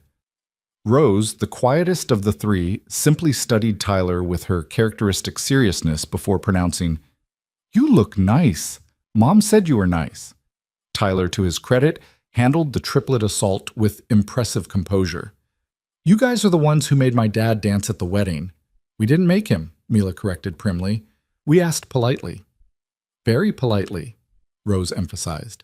"And it worked," Ivy concluded triumphantly. Tyler looked at Daniel with an expression that was equal parts amused and horrified. "They're intense." "You have no idea," Lena said with a laugh, settling onto a park bench next to Daniel while the children gravitated toward the playground. "Welcome to my daily reality." They watched as Tyler, after initial hesitation, allowed the girls to drag him toward the swings. He was awkward with them at first, unused to small children's endless energy and direct questions, but gradually relaxed into something approximating older brother tolerance. "He's good with them," Lena observed. "He's trying," Daniel said. "This is new for him. It's been just the two of us for so long." "Are you worried about how this affects him?" "Constantly, but he seems okay with it so far. More than okay, actually. He's been giving me dating advice." Lena smiled. "The girls have been planning our wedding. I had to explain that we're not getting married just because we're having coffee together." "How'd they take that?" "Mila asked how many coffee dates it takes before you can get married. I said I didn't know. She said she'd research it." Lena shook her head affectionately. "I'm raising tiny overachievers." They sat together in comfortable silence, watching their children play. Tyler had been recruited to push the swings, and he was handling 3 excited 6-year-olds with surprising patience. When Ivy fell and scraped her knee, Tyler helped her up and walked her over to Lena for assessment with the careful concern of someone unaccustomed to emergency medical situations. "Just a scratch," Lena declared after examination, producing a Band-Aid from her bag with practiced efficiency. "You're very brave," Ivy beamed at the praise, then returned to playing with renewed energy. "You're good at that," Daniel observed. "At what?" "The whole mom thing. You make it look easy, even though I know it's not." Lena's expression softened. "Most days it feels impossible, but they need me to make it look easy, so I do. Same as you with Tyler, I'd guess." "Yeah." They remained at the park for 2 hours, letting the children play while they talked about safe, surface topics, work schedules, upcoming school events, weekend plans. When it was time to leave, the girls hugged Tyler goodbye with their characteristic enthusiasm. "Can we do this again?" Mila asked Daniel directly. "Tyler's fun." "I'll work on it," Daniel promised. In the car on the way home, Tyler was quiet for several minutes before speaking. "They're actually pretty cool for little kids." "Yeah?" And Lena seems nice. She didn't try too hard, you know? Some adults get all weird around kids, but she was just normal. I'm glad you think so. So, are you like boyfriend, girlfriend now? Daniel nearly swerved into the next lane. What? No, I mean, we're dating, but we haven't really defined. Dad, Tyler interrupted. You've been on like 10 dates. You talk on the phone every night. She makes you smile. You're boyfriend, girlfriend. It's more complicated than that when you're adults with kids. Not really, Tyler said with the absolute certainty of youth. You like her, she likes you, you spend time together. That's basically the definition. Daniel couldn't argue with that logic, mainly because he was still processing the fact that his 11-year-old son had apparently been tracking their relationship progression with more clarity than Daniel himself had managed. That night, after Tyler was asleep, Daniel called Lena. So Tyler thinks we're boyfriend-girlfriend, he announced without preamble. Lena laughed. The girls asked me this week if you're their stepdad yet. I explained that's not how it works. They were disappointed by the complexity of adult relationships. Should we talk about this? About what we are? There was a pause. Do you want to? I think we should, Daniel said carefully. We've been seeing each other for 6 weeks. Our kids have met. We talk every day. At some point, we should probably acknowledge what this is. Okay, what do you think this is? Daniel took a breath. I think I care about you. More than I expected to when 3 little girls asked me to pretend to be their father at a wedding. I think about you constantly. I look forward to our conversations, to hearing about your day, to just being around you. And that terrifies me because the last time I cared about someone this much, I lost her. Daniel, but I don't want fear to stop me from seeing where this goes, he continued. So if you're asking what I want this to be, I want it to be real. I want to be your boyfriend, whatever that means when you're pushing 40 and have kids and complicated histories. I want to try. Another pause, longer this time. Then Lena's voice, soft and vulnerable. I want that too. I'm terrified too, but I want to try. So we're doing this? Officially?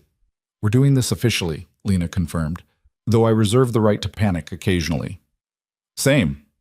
They talked for another hour, working through logistics and concerns, and the practical reality of building a relationship around demanding schedules and parental responsibilities. They talked about taking things slowly with the kids, about not making promises they couldn't keep, about being honest when things felt too hard or moved too fast. By the time they said goodnight, Daniel felt simultaneously lighter and more weighted than he had in years. He'd chosen something new, something fragile and uncertain that required hope and vulnerability. It was terrifying. It was also, for the first time since Sarah's death, a choice made from possibility rather than grief. He was living again, not just surviving.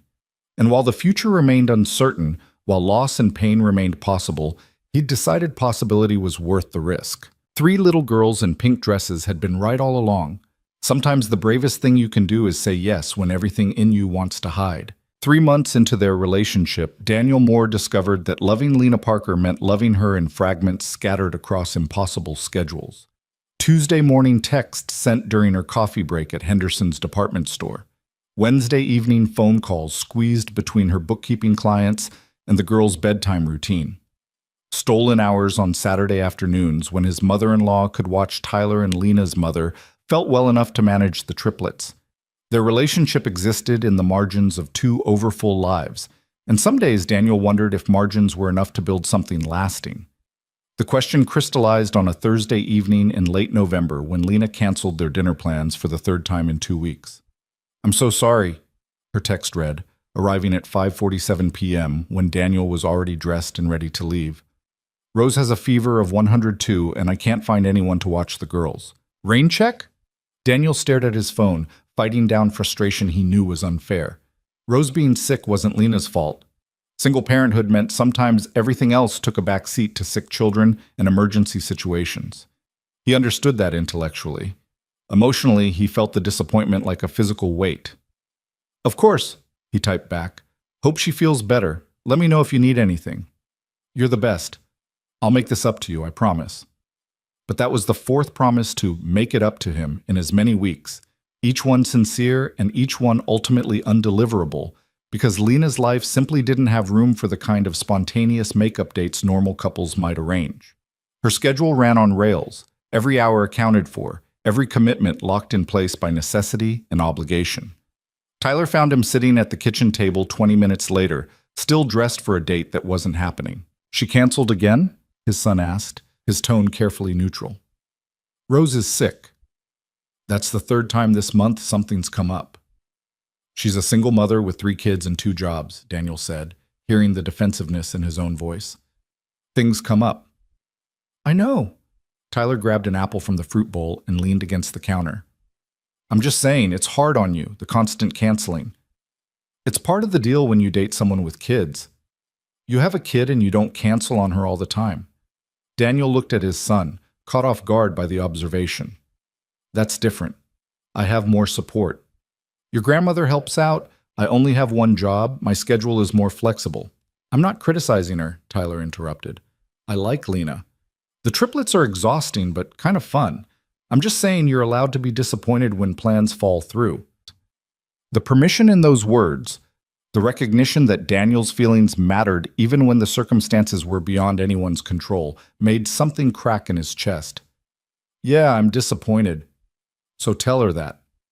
I can't make her feel worse when she's already dealing with a sick kid and probably feels terrible about canceling." Tyler took a bite of his apple, chewed thoughtfully. "Mom used to say that honesty was the foundation of everything, that you couldn't build anything real on people pretending things didn't bother them when they actually did."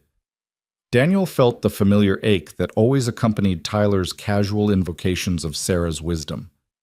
"Your mother was right about most things. So tell Lena you're disappointed, not in a mean way, just honest. She can handle it." After Tyler went upstairs to do homework, Daniel sat with his phone for a long time, composing and deleting messages. Finally, he settled on honesty tempered with understanding. "I know you're dealing with a lot right now, and I don't want to add to your stress. But I need to be honest. The constant cancellations are hard for me. Not because I don't understand why they happen, but because I miss you. I miss having time with you that isn't squeezed between everything else demanding your attention. I don't know what the solution is, but I wanted you to know how I'm feeling." He sent it before he could second-guess himself, then immediately regretted the vulnerability. What if she thought he was being unreasonable? What if this pushed her away when she was already overwhelmed? What if...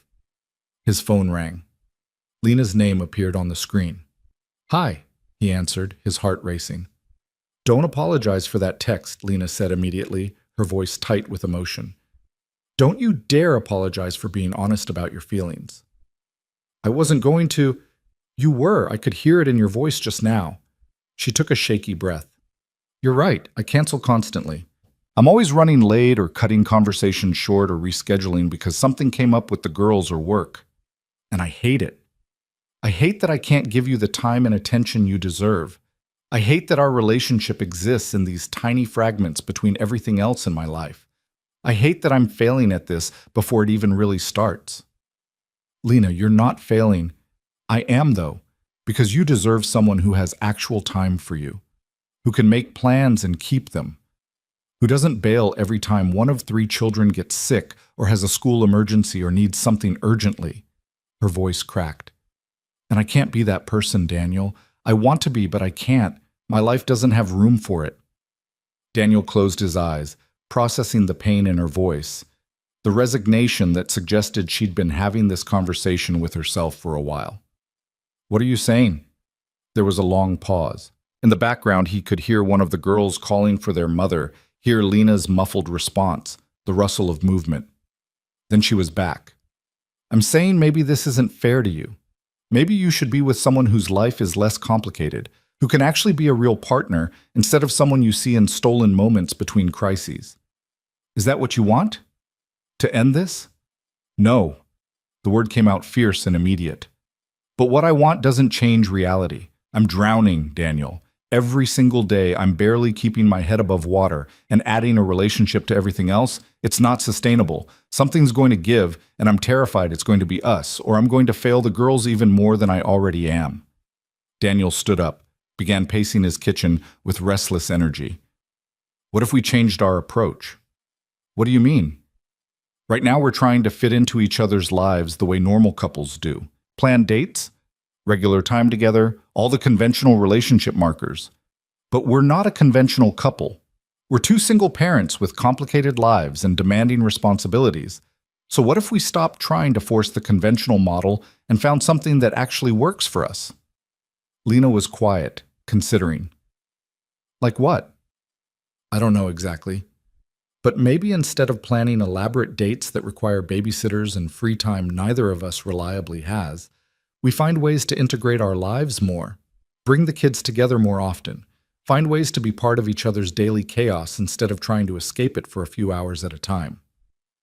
You want to voluntarily add 3 6-year-olds to your life on a regular basis? Lena's tone suggested she thought he'd lost his mind. I want to be with you. If that means being with you while you're managing homework and sick kids and work emergencies, then that's what I want. And Daniel paused at his kitchen window, looking out at the November darkness. I spent 3 years after Sarah died just going through the motions, surviving but not living. You changed that. You and your daughters and your chaotic, exhausting, beautiful life. It woke something up in me that I thought was dead. So yeah, I want the chaos. Because it means I get you. He heard Lena's breath catch. Daniel, I'm not saying it'll be easy. I'm not saying I won't still get disappointed when plans fall through or frustrated when we can't find time together. But I'd rather have fragments of you than all the time in the world with someone I don't actually care about. That's possibly the most romantic thing anyone's ever said to me, Lena said, her voice wavering between laughter and tears, and also slightly insane. Probably both. Tyler might have opinions about suddenly having 3 additional chaotic people in his space more often. But Tyler's the one who told me to be honest with you in the first place. I think he'll manage. Daniel smiled despite the emotional intensity of the conversation. So what do you think? Are you willing to try this different approach? Another pause, this one filled with possibility rather than resignation. I think I'm terrified but also hopeful, which is a weird combination. Welcome to our entire relationship, Lena laughed, the sound lighter now. Okay, yes, let's try it. Fair warning, though. Sunday mornings are absolute chaos. 3 kids who refuse to get dressed, breakfast negotiations that would challenge UN peacekeepers, and at least 1 minor crisis involving missing shoes or homework assignments. Can I come over this Sunday? Daniel asked impulsively. Seriously? Completely. I want to see your real life, not just the version you have time to show me between work shifts. You're going to regret this. Probably. What time should I be there? 8 a.m. if you want the full disaster experience. Though I'm warning you now, I look terrible in the mornings, and the apartment is always a mess, and the girls will absolutely interrogate you about everything. I'll bring coffee, Daniel said. The good kind from that place you like. Okay. Now you're speaking my language. Lena's voice had shifted entirely, the earlier desperation replaced with something warm and cautiously optimistic. Daniel? Yeah?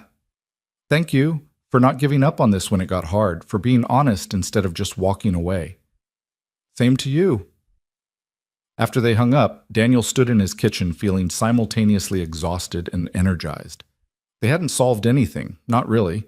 Lena's schedule would still be impossible. Sick kids would still happen, plans would still fall through, but they'd changed the framework, shifted from trying to escape their complicated realities to finding ways to exist within them together. It wasn't the romance of movies or novels. It was practical, messy, and deeply imperfect, but somehow it felt more real than any alternative. Sunday morning arrived gray and cold, typical for late November. Daniel showed up at Lena's apartment at exactly 8 a.m., carrying a tray of expensive coffee and experiencing a level of nervousness he hadn't felt since their first coffee date. This was different from the park meeting with the kids or the few structured dinner dates they'd managed. This was Lena's actual life, unfiltered and unpolished. She answered the door in sweatpants and an oversized t-shirt, her hair in a messy bun, no makeup, looking exhausted and beautiful and completely different from the carefully put-together version of herself she usually presented. Behind her, the apartment was controlled chaos. Toys scattered across the living room floor, breakfast dishes stacked in the sink, 3 identical voices arguing about something urgent and incomprehensible. You actually came, she said, looking genuinely surprised despite his confirmation the night before. I said I would. Daniel handed her one of the coffees. Fair warning, I have no idea what I'm doing here. That makes two of us. Lena stepped aside to let him in, then called over her shoulder, Girls, Mr. Daniel is here. The effect was immediate. 3 small tornadoes materialized from different parts of the apartment, all talking at once. Mr. Daniel, did you know that butterflies taste with their feet? That was Rose, her glasses slightly askew. Mom said you were coming, but Ivy didn't believe her, Mila reported, shooting her sister an accusatory look. I didn't say I didn't believe her. I said it seemed statistically unlikely given historical cancellation patterns, Ivy protested. Daniel looked at Lena. Statistically unlikely? Rose has been on a nature documentary kick, and Ivy's been teaching herself basic statistics from YouTube videos, Lena explained tiredly. Welcome to my Sunday morning. The next 3 hours were unlike anything Daniel had experienced in years. Breakfast alone took 90 minutes and involved negotiations about pancake shapes, a minor crisis when Rose's pancake broke in half, and Mila's elaborate explanation of why syrup should be served in individual containers rather than one shared bottle. Tyler would have simply eaten his breakfast without comment. The triplets turned every meal into a complex social event. After breakfast, there was the homework situation. Despite being only 6 years old, the girls came home from first grade every Friday with packets that needed completion by Monday. Mila approached hers with military precision. Rose needed constant reassurance that her answers were correct, and Ivy argued passionately that several of the math problems were philosophically flawed in their assumptions. She's 6, Daniel murmured to Lena as Ivy explained why the word problem about sharing apples didn't account for individual apple preferences. She's been like this since she started talking, Lena replied, refilling her coffee for the 3rd time. I have no idea where she gets it from. Daniel found himself drawn into the homework chaos, helping Rose with a reading comprehension worksheet, while Lena negotiated with Ivy about the philosophical validity of basic arithmetic. Mila finished her work in half the time, and then began organizing her sister's assignments with bossy efficiency. You don't have to do this, Lena said at one point, finding him patiently explaining vowel sounds to Rose for the 4th time. I know. I want to. Something in her expression softened. Okay, but seriously, if it's too much, you can leave. I won't be offended. Lena, I'm fine. Rose and I are figuring out this very complex story about a cat and a hat. Rose beamed at him. I like reading with you. You're patient, like Mom. The casual comparison caught Daniel off guard, a reminder that he was being integrated into these children's lives in ways that carried weight and responsibility. These weren't just Lena's daughters anymore. They were becoming people he cared about independently, whose happiness and well-being mattered to him. By noon, homework was finally complete, and the girls demanded to go to the park. Lena looked ready to refuse. She still had laundry and cleaning and probably a dozen other tasks, but Daniel intervened. Let's all go. The cleaning can wait. Daniel, the apartment is a disaster, and it'll still be a disaster in 2 hours. Come on. Fresh air, tire out the kids, give yourself a break from being in work mode. Lena looked around her messy apartment, clearly calculating all the tasks she should be doing. Then she looked at Daniel, at the girls already putting on their shoes in anticipation, and something in her resistance crumbled. Okay, but just for an hour. They went to the park, all 5 of them, plus Tyler, who Daniel had called to join them. The girls immediately claimed Tyler as their personal playground equipment, demanding he push them on swings and help with the monkey bars. Tyler, who'd been sullen about giving up his Sunday gaming time, gradually warmed to their enthusiasm. Daniel and Lena sat on a bench, watching the chaos with the weary satisfaction of parents whose children were happily occupied. This is your every weekend? Daniel asked. This is my every day, Lena corrected. Weekends just mean both jobs usually give me a few hours off, though I'm still doing bookkeeping work after the girls go to bed. She leaned back against the bench, closing her eyes briefly. I'm tired, Daniel, all the time, bone-deep tired in a way that sleep doesn't fix. What would help? Cloning technology, a personal assistant, winning the lottery. She opened her eyes and looked at him. I don't know. Some days I fantasize about just having an hour where nobody needs anything from me, where I can sit quietly and read a book or take a bath or just exist without being mom or employee or responsible adult. When's the last time you had that? Lena had to think about it. Honestly, I can't remember. Before the girls were born, maybe?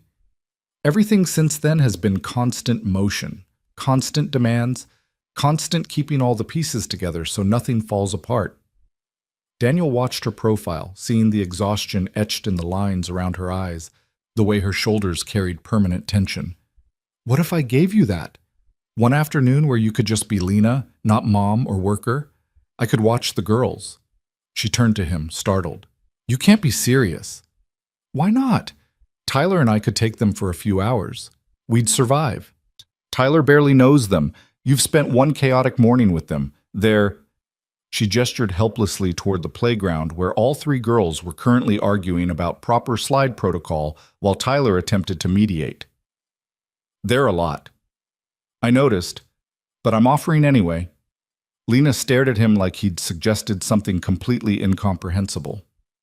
Why would you do that? Because you're running yourself into the ground, and someone should care about that. Because I care about you. Because everyone deserves a break sometimes, even stubborn single mothers who think they have to do everything alone. I don't think I have to do everything alone. I just literally don't have alternatives most of the time. Now you do. Next Saturday afternoon, 3 hours. Tyler and I will take the girls. You'll go do something entirely for yourself. Non-negotiable. Daniel, Lena, let me help. Please. She looked at him for a long moment, and he could see the war happening behind her eyes. The desperate desire to accept against the bone-deep resistance to relying on anyone, to believing help offered freely wouldn't eventually come with strings or resentment or sudden withdrawal. Finally, she nodded. Okay, 3 hours. But if they drive you completely insane, I'm saying, I told you so. Deal. The following Saturday, Daniel and Tyler picked up the triplets at noon while Lena stood in her apartment doorway looking simultaneously grateful and terrified. Rose can't have dairy, Ivy needs to use the bathroom every hour on the schedule, or she gets anxious, and Mila will try to boss everyone, including you, so you have to be firm but kind about boundaries, she rattled off, her anxiety manifesting in rapid-fire instructions. Lena, Daniel said gently, we've got this. Go. Read your book. Take your bath. Do absolutely nothing productive. I don't know how to do nothing productive. Then learn. We'll see you at 3. He herded the girls toward his car before Lena could find more reasons to worry. In the back seat, 3 identical faces looked at him with varying expressions of excitement and suspicion. So what are we doing? Mila asked with her characteristic directness. Daniel glanced at Tyler, who shrugged with the universal teenager expression of, this was your idea. I thought we'd go to the aquarium. Does that sound good? The enthusiastic response suggested it did. The next 3 hours were exhausting, chaotic, and surprisingly wonderful. Rose wanted to read every single information placard about every single fish. Ivy asked complex questions about marine ecosystems that Daniel couldn't answer. Mila appointed herself tour guide and insisted they follow a very specific route through the exhibits. Tyler handled the chaos with increasing confidence, eventually taking on the role of older brother with surprising naturalness. You're good at this, Daniel told him when they paused at the jellyfish exhibit while the girls pressed their faces against the glass in fascination. They're actually kind of cool, Tyler admitted. Exhausting, but cool. Rose knows everything about ocean animals. It's impressive. You like them. Don't sound so surprised. I can like kids who aren't me. I'm not surprised. I'm proud. Tyler looked uncomfortable with the praise, the way he always did when emotions came too close to the surface. Whatever. But we're getting ice cream after this, right? You promised. They got ice cream, dairy-free for Rose, who was delighted by the accommodation. They sat at a picnic table outside the shop while 3 girls demolished their cones with single-minded focus, and Tyler entertained them with increasingly outlandish stories about fish he claimed to have caught. Did you really catch a fish as big as a car? Ivy asked skeptically. Well, maybe not quite that big, but definitely bigger than me. That's statistically improbable based on average fish sizes in this region, Ivy countered. Tyler grinned. You sound like my science teacher. Is that good or bad? Good. She's pretty cool. When they returned Lena's daughters at exactly 3 p.m., they found Lena sitting on her couch with a book, her hair still damp from a bath, looking more relaxed than Daniel had ever seen her. "How was it?" she asked, immediately shifting into mom mode as the girls rushed to tell her about every single fish they'd seen. "We survived," Daniel reported.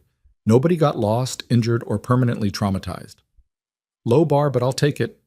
Lena's smile was genuine and warm. "Thank you, really. That was—" She paused, searching for words. "I read for 2 hours without interruption. I took a bath that lasted longer than 10 minutes. I didn't think about work or bills or anything stressful. It was amazing." "Good. We're doing it again." "Daniel, you can't just volunteer to take my kids every weekend."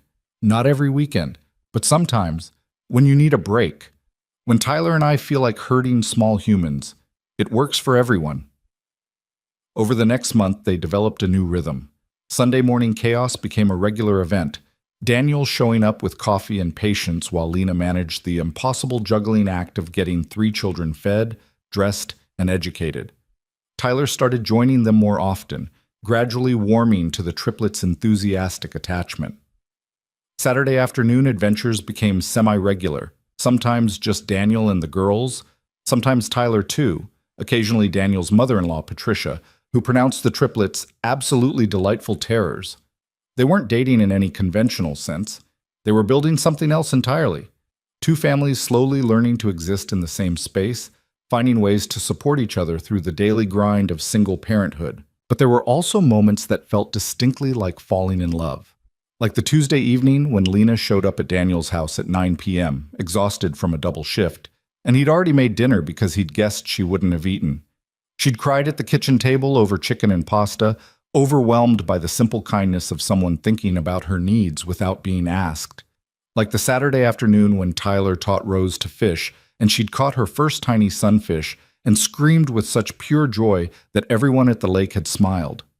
Daniel had watched Lena watching her daughter and seen his own love for Tyler reflected in her expression, that fierce, protective, overwhelming love that made you feel simultaneously invincible and terribly vulnerable. Like the Sunday morning when Ivy had a complete meltdown over a math worksheet, inconsolable and spiraling, and Daniel had simply sat with her on the floor until she'd cried herself out, then helped her break the problem into manageable pieces. Lena had found them like that. Ivy explaining her renewed understanding of subtraction while sitting in Daniel's lap like it was the most natural thing in the world. "You're really good with them," she'd said later, after the girls were occupied with a movie. "They're good kids. Intense, but good." "They're starting to love you," Lena said quietly. "All 3 of them. I can see it in how they talk about you, how they light up when you're coming over, how they've started including you in their future plans." Daniel understood what she was really saying, that this was getting serious, that hearts were becoming involved, that they were past the point of casual and moving towards something that would hurt badly if it fell apart. "I'm starting to love them too," he admitted. "Is that okay?" "It's terrifying, but yes, it's okay." They kissed for the first time that evening, standing in Lena's tiny kitchen after the girls were asleep. It was gentle and cautious and carried the weight of everything they were building together. Not just romance, but family. Not just relationship, but commitment to children who'd already experienced too much loss and disappointment. "I haven't done this in a while," Lena murmured against his lips. "Same. We'll figure it out as we go." That seems to be our approach to everything. It's worked so far. But 2 weeks later, they hit their first real crisis. Lena's mother called on a Wednesday afternoon. Her arthritis had worsened significantly. She needed surgery, would be incapacitated for at least 6 weeks during recovery. She wouldn't be able to help with the girls at all during that time, might not be able to help much even after. Lena called Daniel from her car, parked in the department store lot during her break, and he could hear the panic in her voice. "I can't do this. I can't manage 2 jobs and 3 kids without my mom's help. She watches them 2 afternoons a week so I can do bookkeeping. She picks them up from school on Thursdays. She's my emergency backup when one of them gets sick. Without her, the whole system collapses." "Then we'll build a new system," Daniel said, already thinking through logistics. "Daniel, you can't just fix this. I'm not trying to fix it alone. But we'll figure something out." Patricia can help some afternoons. Tyler's old enough to watch them for short periods. I can adjust my work schedule. I can't ask you to do that. It's too much. This is my responsibility, not yours. Lena. Daniel kept his voice calm despite the fear he heard in hers. We're together. Your responsibilities are my responsibilities now. That's what this means. We've been dating for 4 months. That doesn't mean you sign up for being a co-parent to 3 6-year-olds. Maybe it does, though. Maybe that's exactly what this is. Daniel took a breath. I know it's fast, I know it's complicated, but I'm all in here, Lena. I'm not going anywhere just because things get hard. So let me help, please. There was a long silence, then, quietly, I'm so scared of letting you carry this much. What if you realize it's too much? What if you walk away and the girls are attached and we all get hurt? What if I don't? Daniel countered. What if we actually pull this off and build something that works? Isn't that possibility worth the risk? I don't know, Lena said honestly. I really don't know. But she let him help. Over the next 6 weeks, as her mother recovered from surgery, Daniel and Lena built a new support system from scratch. Patricia took the girls 2 afternoons a week. Tyler became an official homework helper on Thursdays. Daniel adjusted his work hours to pick them up from school on Wednesdays. They traded childcare like currency, both giving and receiving in equal measure, learning to rely on each other in ways that felt both terrifying and necessary. It wasn't perfect. There were days when everything fell apart, when 3 kids got sick simultaneously and both adults had unavoidable work commitments and they had to call in every favor they had just to survive. There were arguments about parenting approaches and money stress and whose turn it was to handle the latest school crisis. There were moments when Daniel wondered if he'd taken on more than he could handle, and moments when Lena retreated into her fierce independence because accepting help still felt like weakness. But there were also breakthroughs. Like the evening Lena called him from work in tears because she'd been offered a promotion at Henderson's. More money, better hours, actual benefits. And he was the first person she wanted to tell. Like the Saturday morning Tyler announced he was teaching the girls to play chess and didn't need adult supervision, thank you very much. Like the night Mila asked Daniel if he was going to be their real dad someday, and he'd answered honestly that he'd like that very much if everyone agreed. 4 months became 6. 6 became 8. Somewhere in the chaos of merged schedules and combined families, Daniel Moore fell completely in love with Lena Parker and her 3 chaotic daughters. And Lena, despite every defense mechanism and every fear, fell just as hard for Daniel and his thoughtful, generous son. They were building a family, messy and imperfect, and nothing like either of them had planned. But it was theirs, constructed from honesty and patience and the stubborn refusal to give up when things got difficult. And on a cold March evening, sitting on Lena's worn couch after the girls were asleep, Daniel asked the question that had been building for months. What if we stopped trying to maintain 2 separate households? What if we actually did this properly? Lena looked at him, understanding immediately what he was asking. Are you talking about moving in together? Eventually, yeah. Not tomorrow. I know it's complicated with the kids. We'd need to do it carefully. But yes, I'm talking about building one life instead of 2 parallel ones. That's a huge step. I know, but I'm ready for it if you are. Daniel took her hand. I love you, Lena. I love your daughters. I want to wake up with you every morning and handle Sunday chaos together and split the homework battles and build something real and permanent. So what do you say? Lena's eyes filled with tears. I say, I'm terrified, but also more certain about this than I've been about anything in years. She smiled through the tears. I love you too. And yes, let's do this properly. They kissed in the quiet of her living room, surrounded by evidence of their already merged lives. Tyler's baseball glove on the chair, Rose's book on the coffee table, Daniel's jacket hung by the door. They were already family in all the ways that mattered. Now they were choosing to make it official. Outside, the March wind rattled the windows. Inside, 2 people who'd learned to survive alone discovered they preferred living together. It wasn't the romance of fairy tales or the simple love of their younger years. It was something harder won and more valuable. A partnership built on honesty, trust, and the daily choice to show up for each other even when it was difficult. 3 little girls had asked a stranger to pretend to be their father at a wedding. 8 months later, that pretense had become the truest thing in all their lives. The actual logistics of combining 2 households proved infinitely more complicated than the emotional decision. Daniel and Lena spent 3 months navigating questions neither had considered when they'd agreed to move forward together. Whose apartment was bigger? Whose lease ended first? How would they explain this transition to 4 children who'd already experienced enough disruption in their young lives? And perhaps most pressingly, what did they do about Sarah's presence still woven throughout Daniel's home? That last question surfaced on a Saturday afternoon in April, when Lena visited Daniel's house without the children for the first time. Tyler was at a baseball tournament, the triplets were with Patricia, and Daniel had suggested Lena come see the space they might eventually share. She'd walked through the 3-bedroom house slowly, taking in the comfortable furniture and family photos, and the careful order Daniel maintained as his form of control over an uncontrollable world. Sarah was everywhere, not in an enshrine-like way that suggested Daniel couldn't move forward, but in the gentle persistence of a life that had been lived fully in these rooms. Her book collection filled built-in shelves in the living room. Her handwriting marked the growth chart on Tyler's doorframe. Her recipes, written on index cards in careful cursive, filled a wooden box in the kitchen. The wedding photo on the mantel showed a young Daniel and a luminous Sarah, both impossibly hopeful about the future stretching before them. Lena stood in front of that photo for a long time while Daniel hovered nervously in the doorway. "She was beautiful," Lena said finally. "Yeah, she was. Tyler looks like her, the eyes especially." "He does." Daniel moved to stand beside Lena, looking at the photo with the complicated emotions that always accompanied these reminders. "I can put some of this away. If we move forward with combining households, I can—" "Don't." Lena's voice was firm. "Don't put her away for me." "Lena, I mean it, Daniel. This was her home.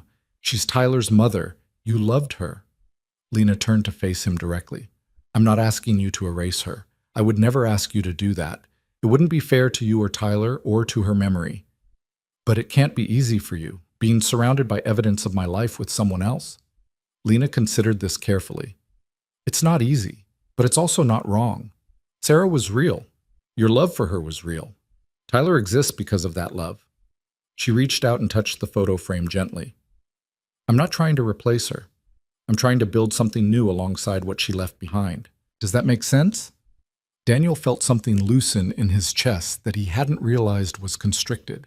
He'd been terrified of this conversation, certain that moving forward meant choosing between honoring Sarah's memory and building a future with Lena. But Lena was offering him something different, permission to hold both truths simultaneously. "It makes complete sense," he said quietly. "Thank you." "For what?" "For understanding, for not making me choose." Lena smiled, but there was sadness in it too.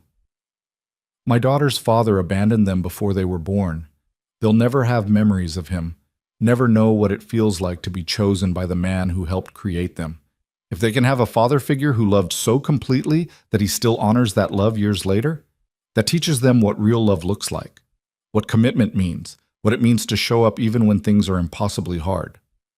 "You're remarkable," Daniel said, pulling her into an embrace. "You know that? I'm practical. There's a difference." But she held him tightly, and when they separated, her eyes were suspiciously bright. They decided ultimately to move into Daniel's house. It was larger, had a yard for the girls to play in, and Tyler had already experienced enough disruption without being uprooted from his home. Lena's lease ended in June, giving them 2 months to prepare the children and figure out the 1,000 logistical details of merging 2 complete households into one functional space. The conversation with the children happened on a Sunday afternoon in late April. Daniel and Lena had planned it carefully, wanting to present a united front while also giving each child space to express their feelings. They gathered everyone in Daniel's living room. Tyler sprawled in the armchair with studied teenage nonchalance. The triplets lined up on the couch like a panel of tiny judges, Daniel and Lena standing together in front of the fireplace like nervous defendants. "So," Daniel began, "Lena and I want to talk to you about something important." "You're getting married," Mila announced immediately. Daniel blinked. "How did you—" "Rose had a dream about it last week, and her dreams are statistically more accurate than random chance," Ivy explained matter-of-factly. I didn't dream you were getting married specifically, Rose clarified, pushing her glasses up. I dreamed about a big party with cake, and everyone was happy. But Mila said that meant marriage. I am an excellent interpreter of symbolic imagery, Mila said with complete confidence. Tyler snorted from his chair. They're not wrong, though, are they? Daniel looked at Lena, who appeared caught between laughter and exasperation. We're not getting married, not yet anyway, but we are taking a big step together. Lena and the girls are going to move in here, Lena said, taking over the explanation. We'll all live together as one family. Your rooms will stay yours, but we'll be sharing the house, sharing our lives more completely than we have been. The triplets exchanged glances, engaging in their silent communication. Tyler's expression had shifted from casual to carefully neutral, which Daniel had learned to recognize as his processing mode. When? Tyler asked. Beginning of June, when Lena's lease is up, Daniel answered. That gives us about 6 weeks to prepare, to make sure everyone's comfortable with the changes. Where will we sleep? Rose asked, her voice small with anxiety about the unknown. We'll convert the office into a bedroom for you three, Lena explained. It's big enough for bunk beds and a trundle, and we'll decorate it however you want. You'll each have your own space, but you'll be together. What about our stuff? Ivy pressed. Our books and toys and clothes? Everything comes with you. This will be your home just as much as it's Tyler's home. Mila, who'd been uncharacteristically quiet, finally spoke. What about our dad? Our real dad? The question landed heavily in the room. Lena's face tightened with old pain, but her voice remained steady. Your biological father isn't part of our lives. That hasn't changed. But Daniel, she glanced at him.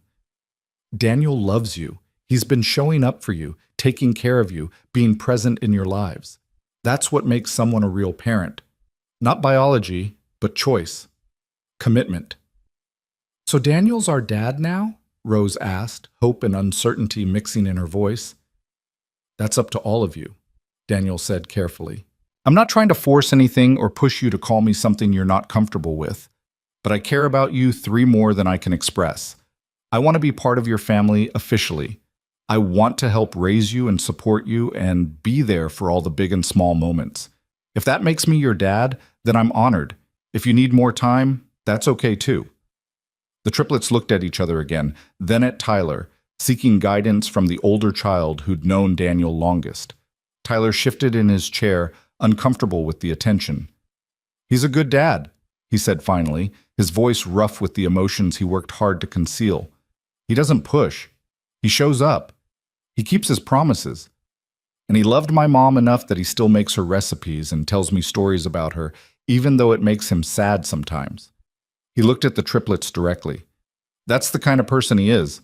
So yeah, if you want him as your dad, he'll be a good one. The endorsement clearly mattered. Mila stood up from the couch and walked over to Daniel with her characteristic determination. Okay, you can be our dad, but we have requirements. Requirements? Daniel echoed, amused despite the emotional intensity of the moment. You have to come to all our school events, Mila began, ticking off items on her fingers. You have to know which of us is which without asking. You have to read us bedtime stories sometimes, and you have to promise not to leave, even when we're difficult. Especially when we're difficult, Rose added quietly, because that's when people usually leave.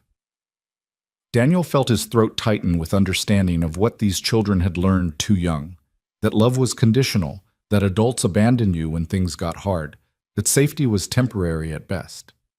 He knelt down to Mila's level, then looked at all three girls seriously. I promise to come to every event you want me at. I promise to learn all the ways you're different, not just what makes you the same. I promise bedtime stories whenever you want them. And I promise, absolutely promise, that I'm not going anywhere. Not when things are difficult, not when you're having bad days, not when life gets complicated. He paused. Being a family means showing up for each other, always. I'm choosing to show up for you three, every single day. Rose started crying first, followed quickly by Ivy. Even Mila's eyes got suspiciously shiny. Then all three girls were hugging Daniel at once, a tangle of small arms and genuine emotion, and Lena was crying too, and Tyler was very deliberately looking at the ceiling like something fascinating had appeared there. Okay, Mila said when they finally separated, wiping her eyes with determination. You're officially our dad now. We'll inform the school on Monday. They're going to need paperwork for that, Lena pointed out, laughing through tears. Then we'll get paperwork. I'm very good at administrative processes. The next 6 weeks passed in a blur of preparation and logistics. Daniel and Tyler cleared out the office, making space for 3 small humans who arrived with more belongings than seemed physically possible. Bunk beds were assembled, walls were painted a soft green that Rose had chosen, storage solutions were implemented to contain the chaos of 3 6-year-olds sharing one room. Lena's furniture was integrated carefully into Daniel's existing setup, creating a home that reflected all of them, rather than erasing anyone's history. Patricia helped with the transition, offering both practical support and emotional wisdom. You're doing the right thing, she told Daniel one afternoon while they assembled a bookshelf for the girls' room. Sarah would be happy about this. You think so? I know so. She never wanted you to be alone, and those little girls need you. Patricia paused in her work. Tyler needs this too, you know. He's been your whole world for 3 years, and that's a lot of weight for a child to carry. Having siblings, having more people to share the load of keeping you engaged with life, it's healthy for him. He seems okay with it all. More than okay, actually. He loves you. He wants you to be happy. And I think he likes having a bigger family, even if he'd never admit it out loud. Moving day arrived on the first Saturday in June with typical chaos. The triplets were simultaneously excited and anxious, running between their old apartment and the house, checking and rechecking that all their important belongings had made the journey. Tyler had volunteered his friends to help with the move, and 4 teenage boys hauled boxes with the efficiency of people promised pizza as payment. By evening, Lena's apartment was empty, and Daniel's house was packed with boxes and displaced furniture and 7 people trying to navigate shared space. They ordered pizza as promised, 8 sitting on the floor because the table was buried under moving boxes, and tried to ignore the awkwardness of this new configuration.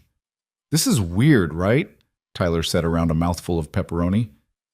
It's not just me who thinks this is weird. Extremely weird, Lena agreed.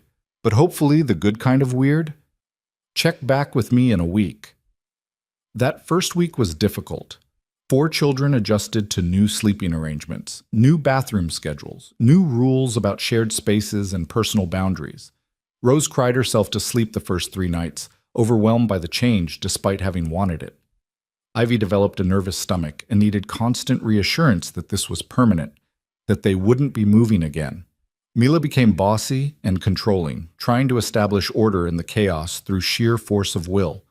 Tyler retreated to his room more than usual, needing space from the constant noise and activity. Daniel worried he'd made a terrible mistake, that he'd pushed too fast and disrupted his son's life too much. But on the 4th night, he found Tyler teaching the girls a card game in the living room, patiently explaining rules and helping them strategize, and realized his son was adjusting in his own quiet way. Lena struggled most with letting go of control. For 6 years, she'd made every decision about her daughter's lives independently. Now she had to coordinate with Daniel on bedtimes and discipline and screen time limits. They had their first real fight 2 weeks after moving in, when Daniel let the girls stay up past their bedtime to finish a movie, and Lena came home from her evening shift to find them wired and overtired. We agreed on 8:30 for school nights, she said, her voice tight with frustration. I know, but they were almost done with the movie, and it seemed cruel to make them stop. It's not about being cruel, it's about consistency. They need structure, Daniel, rules they can count on. I was trying to be flexible to make them happy. Being happy isn't the same as being parented well. Lena immediately looked like she regretted the words. I'm sorry, that came out wrong.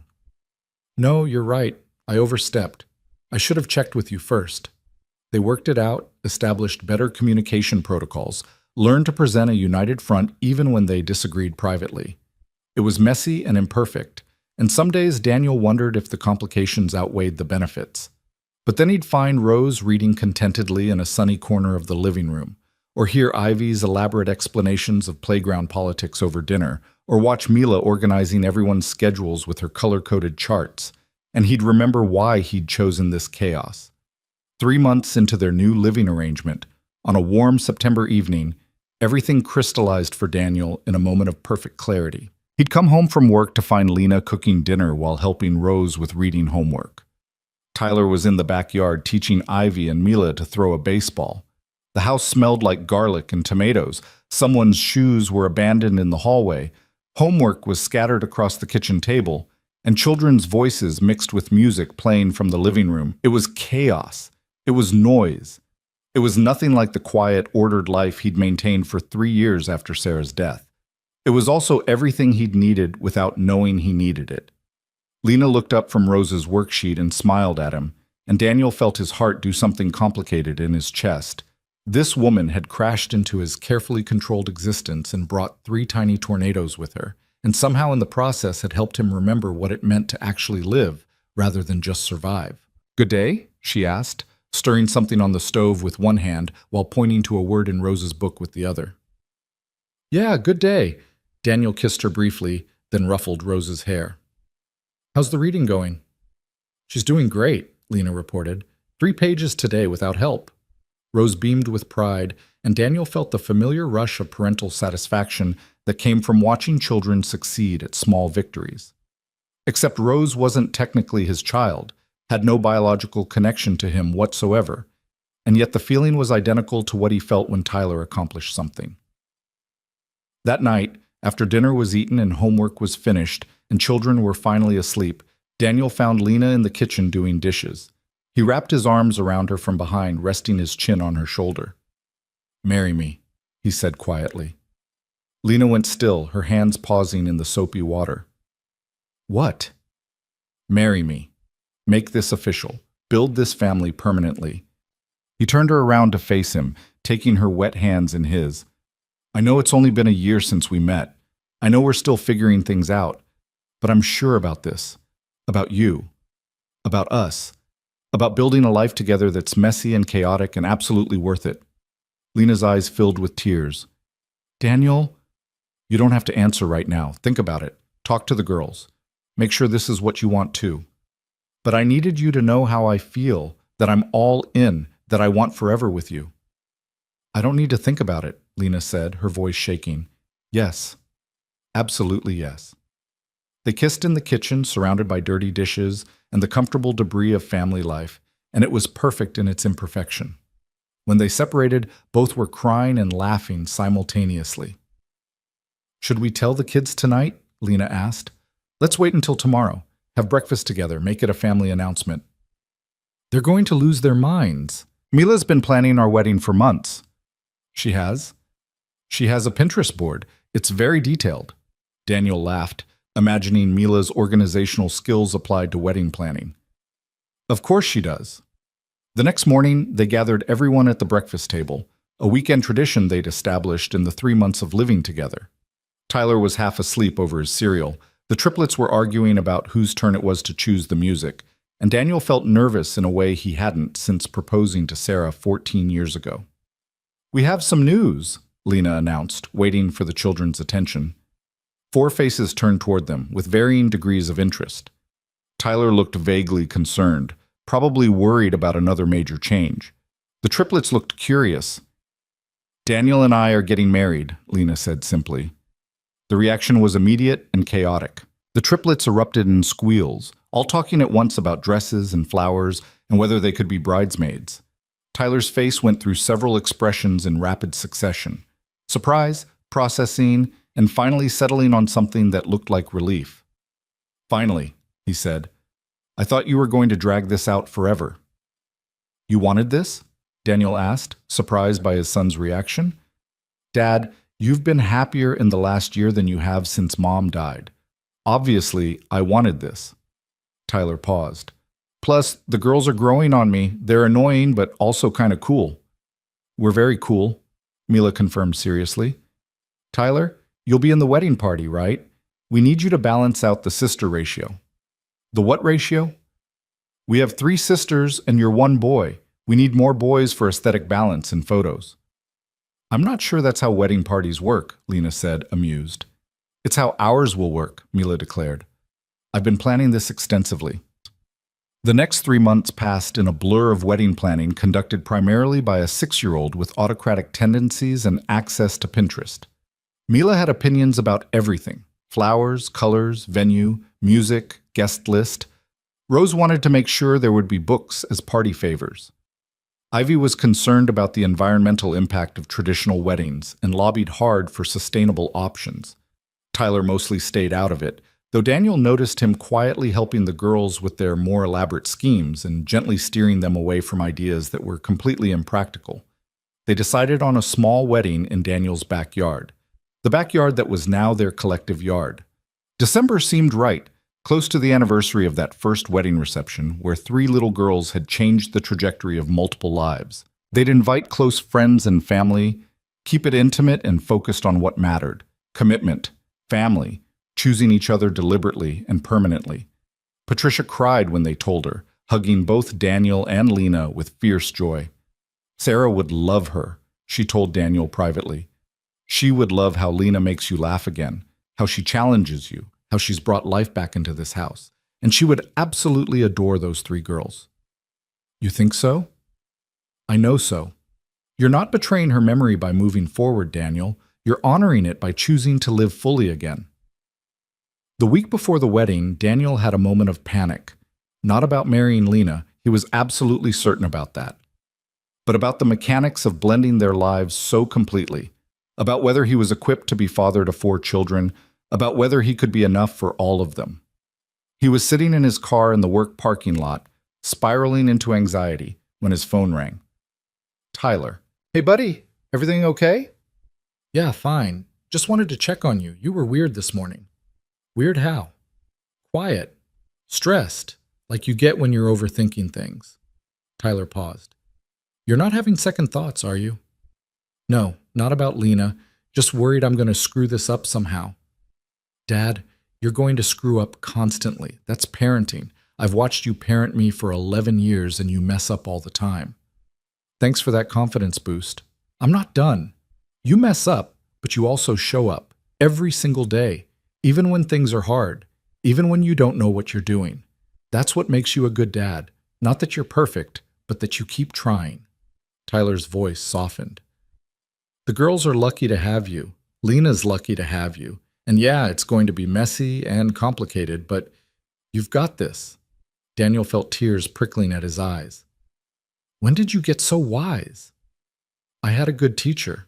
After hanging up, Daniel sat in his car for a few more minutes, processing his son's words. Tyler was right. Perfection wasn't the goal. Showing up was. Choosing to be present even when you didn't have all the answers. Loving people through the mess and complication and daily struggles. He could do that. He'd been doing that for a year already. The wedding took place on a cold December Saturday, exactly 1 year after 3 little girls had approached a lonely stranger at a reception and asked him to pretend. The backyard had been transformed with string lights and portable heaters, flowers arranged by a friend who owned a florist shop, chairs set up for the small gathering of people who mattered most. The triplets wore matching navy blue dresses they'd chosen themselves, practical enough to play in, fancy enough for a wedding. Tyler wore a suit and looked uncomfortable but proud. Lena wore a simple cream-colored dress that made her look beautiful and herself, not like someone trying to be a bride from a magazine. And Daniel, standing at the makeshift altar in his own backyard, watched Lena walk toward him and felt overwhelmed by gratitude for the unexpected path that had led them here. The ceremony was short and personal. Patricia read a poem. Tyler gave Lena away with adolescent awkwardness that couldn't quite hide his genuine happiness. The triplets served as joint flower girls and created delightful chaos walking down the aisle. When it came time for vows, Daniel and Lena had written their own. Lena, Daniel began, his voice steady despite emotion, you came into my life when I'd convinced myself I was done with living, that survival was the best I could hope for. You and your incredible daughters showed me that life continues, that love doesn't replace what we've lost, but creates something new alongside it. I promise to show up for you every day, to share the load of parenting and bills and daily struggles, to make you laugh when things get hard, to be a partner in this beautiful chaos we've created, and to love your daughters as completely as I love my son, not because biology demands it, but because they've stolen my heart just as thoroughly as you have. Lena was crying before he finished, and her own vows came out shaky but fierce. Daniel, I was drowning before I met you. Working 2 jobs, raising 3 kids alone, convinced I had to do everything myself because asking for help meant weakness. You taught me that partnership isn't weakness, that letting someone share the burden makes both of you stronger. I promise to trust you with my fears as well as my joys, to let you help even when it's uncomfortable, to build a life with you that honors your past while creating our future, and to love Tyler like he's mine. Because when you love someone, you love all of them, including the family they bring with them. They exchanged rings, simple bands that felt more meaningful than expensive jewelry. They kissed while 4 children cheered and guests clapped. They were pronounced a family, which felt more accurate than being pronounced husband and wife. The reception was held inside the house, now decorated for both the wedding and Christmas. There was cake that the girls had helped bake, resulting in something that looked chaotic, but tasted delicious. There was dancing in the cleared living room, Tyler gamely partnering with each triplet in turn while they stood on his feet. There was laughter and joy and the comfortable chaos of people who genuinely cared about each other, celebrating new beginnings. At one point, Daniel found himself standing by the fireplace, watching his new family interact. Tyler was showing Rose a magic trick, while Ivy provided running commentary on the statistical probability of each move, and Mila supervised with her characteristic bossiness. Lena was talking with Patricia, both women laughing at something private and genuine. The wedding photo of Daniel and Sarah still sat on the mantle, but now it was surrounded by newer photos. The merged family at the park, the girls at their first baseball game with Tyler, candid shots of a life being built piece by piece. "You look happy," Patricia observed, appearing at his elbow. "I am. Is that allowed?" "It's required." She squeezed his arm. "Sarah's here, you know. Not literally, but in the love you learned from her. In the father you became because of her. In Tyler, who exists because she existed. She's part of the foundation you're building on, and that's beautiful, not sad." "Thank you," Daniel said quietly, "for understanding, for supporting this." "Always," Patricia smiled at the scene before them. "You've built something remarkable here, a family that chose each other. That's rare and more valuable than people realize." As the evening wound down and guests departed, as children were finally corralled into pajamas and bed, despite excitement-fueled resistance to sleep, Daniel and Lena found themselves alone in their living room, married, a family officially and legally, not just in practice. "We did it," Lena said, leaning against Daniel on the couch. "We did. No going back now." "Would you want to?" Daniel considered the question seriously. Their life was messy. 4 children meant constant noise and negotiation. Money would be tight. Privacy was a distant memory. There would be homework battles and discipline discussions and teenage years to navigate with not 1, but 4 children. Nothing about this was easy. "Not for a second," he said firmly. "This is exactly where I want to be." Lena tilted her face up to kiss him. "Good answer." They sat together in the quiet house, surrounded by the comfortable debris of celebration, and felt the weight and lightness of promises made and kept. Tomorrow would bring new challenges, new adjustments, new opportunities to mess up and figure it out together. But tonight, they were simply a family, chosen and deliberate and worth every complicated moment it took to get here. 3 little girls had asked a stranger to pretend. 1 year later, there was no pretense left. Only love, messy and imperfect and absolutely real. The first year of marriage taught Daniel and Lena that legal paperwork changed surprisingly little about daily life, while simultaneously changing everything that mattered. They still navigated the chaos of 4 children with varying degrees of success. Bills still arrived with intimidating regularity. Work remained demanding and exhausting, but now they faced it all with the security of permanent commitment, with rings on their fingers and legal documents that said they'd chosen this chaos deliberately. The biggest shift came in small moments Daniel hadn't anticipated, like the February morning when Rose woke up with a fever, and Daniel called in sick to work without hesitation, without checking with Lena first because Rose was his daughter now in every way that counted. Or the March evening when Tyler came home devastated about not making the varsity baseball team, and Lena was the one who sat with him for 2 hours, listening and offering perspective while Daniel made dinner. They'd stopped being 2 separate parents coordinating schedules and become simply parents, plural, sharing the load without constant negotiation about whose responsibility was whose. But integration wasn't seamless. In April, they hit their first major crisis as a married couple when Lena's promotion at Henderson's department store came with a significant catch: expanded responsibilities that would require occasional evening and weekend shifts. The better pay was desperately needed, but the schedule would disrupt the careful balance they'd established. "I have to take it," Lena said, pacing their bedroom late one night after the kids were asleep. "The money alone makes it worth it. We could actually start saving, maybe even think about a real vacation someday instead of just surviving paycheck to paycheck." "I'm not arguing against taking it," Daniel said carefully. "I'm just trying to figure out how we make it work logistically. If you're working evenings twice a week, that's 2 more nights I'm solo with homework and dinner and bedtime for 4 kids." "I know, and I hate asking you to carry more than you already do." "It's not about asking, Lena. We're partners. Your job advancement benefits all of us. I'm just saying we need a plan." They worked it out over the next week through careful negotiation and creative problem solving. Patricia agreed to help one evening a week. Tyler, now 12 and increasingly responsible, could supervise homework for the girls while Daniel handled dinner.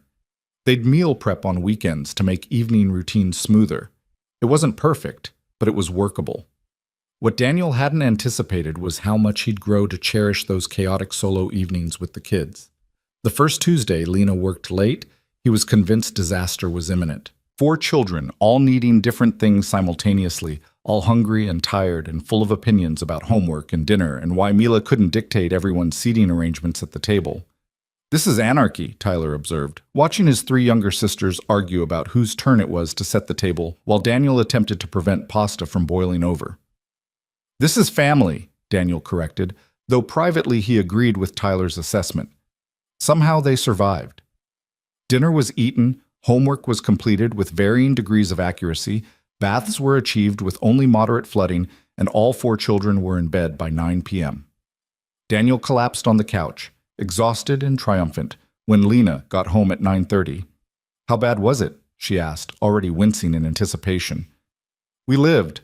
Nobody required emergency medical attention. I'm calling it a win." Lena laughed and kissed him gratefully. "My hero."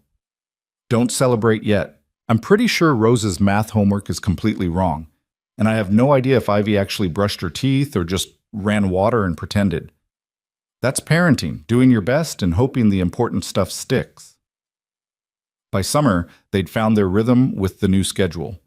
Lena thrived in her expanded role at work, coming home energized rather than depleted by jobs she'd taken out of pure necessity. The increased income meant they could finally breathe financially, could say yes to school field trips and new shoes without calculating which bills could be delayed.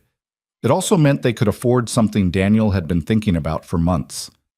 On a warm June evening, sitting on their back porch while the kids played in the yard, Daniel brought up the idea that had been forming since winter. "What would you think about adopting the girls? Legally, I mean, making it official that I'm their father in every sense." Lena went very still. "Daniel, that's huge." "I know, and if you're not ready or if you think it's too soon, we can wait. But I've been thinking about it for a while now. They call me Dad. I think of them as my daughters. If something happened to you, I'd want legal standing to keep them, to make sure they stay with me and Tyler. And I want them to have my name if they want it, to know they're chosen, permanently." "Their biological father would have to terminate his parental rights," Lena said slowly. "I don't even know where he is anymore. The last address I had was from 4 years ago. We'd need a lawyer. It might be complicated, but I think it's worth pursuing if you're open to it." Lena turned to look at the girls, 7 years old now, growing so fast Daniel could barely track it. Mila was organizing some elaborate game involving very specific rules. Rose was reading in the grass, periodically reporting interesting facts to anyone who'd listen. Ivy was building something intricate with sticks and declaring it structurally unsound every few minutes before starting over. "They deserve to know they're wanted," Lena said quietly. "That someone chose them deliberately, not because biology forced the choice, but because they're amazing humans worth choosing." "So is that a yes?" "That's absolutely a yes." The legal process was more complicated than either had anticipated. Lena's ex-husband had to be located and served papers. A social worker had to do a home study. The girls had to be interviewed about their wishes. It took 6 months of paperwork and court dates and moments where Daniel worried the whole thing would fall apart over some technicality. But in December, 2 years after their wedding, they stood in a courtroom with 3 nervous 7-year-olds in their nicest dresses and a judge who smiled warmly at the family before her. "Mila, Rose, and Ivy," the judge said kindly. "Do you understand what's happening today?" "Our dad is becoming our legal dad," Mila answered with characteristic precision. "He's been our real dad for a while, but now it's official." "And is this what you want?" All 3 girls nodded emphatically. "Mr. Moore," the judge continued, addressing Daniel, "do you understand the responsibilities you're taking on? These girls will be your daughters in every legal sense. You'll be responsible for their care, their well-being, their futures." "I understand," Daniel said, his voice steady despite the emotions threatening to overwhelm him. "And I'm ready. I've been their father in my heart for 2 years. I'm honored to make it legal." The judge signed the papers with a flourish. "Then it's my pleasure to grant this adoption. Congratulations to your family." The girls erupted in cheers. Tyler, sitting in the back row, was grinning despite his usual teenage restraint. Patricia was openly crying. And Daniel felt something click into place that he hadn't realized was still slightly misaligned.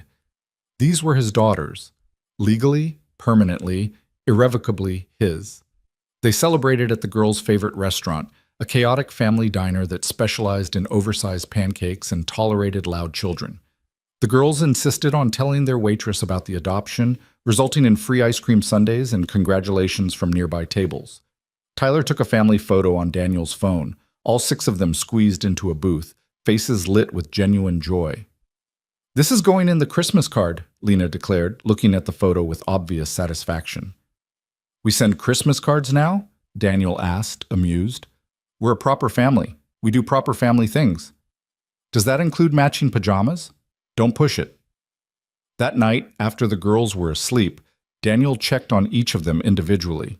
Rose was curled around a book she'd fallen asleep reading. Ivy's room showed evidence of her latest engineering project, building materials organized with impressive precision.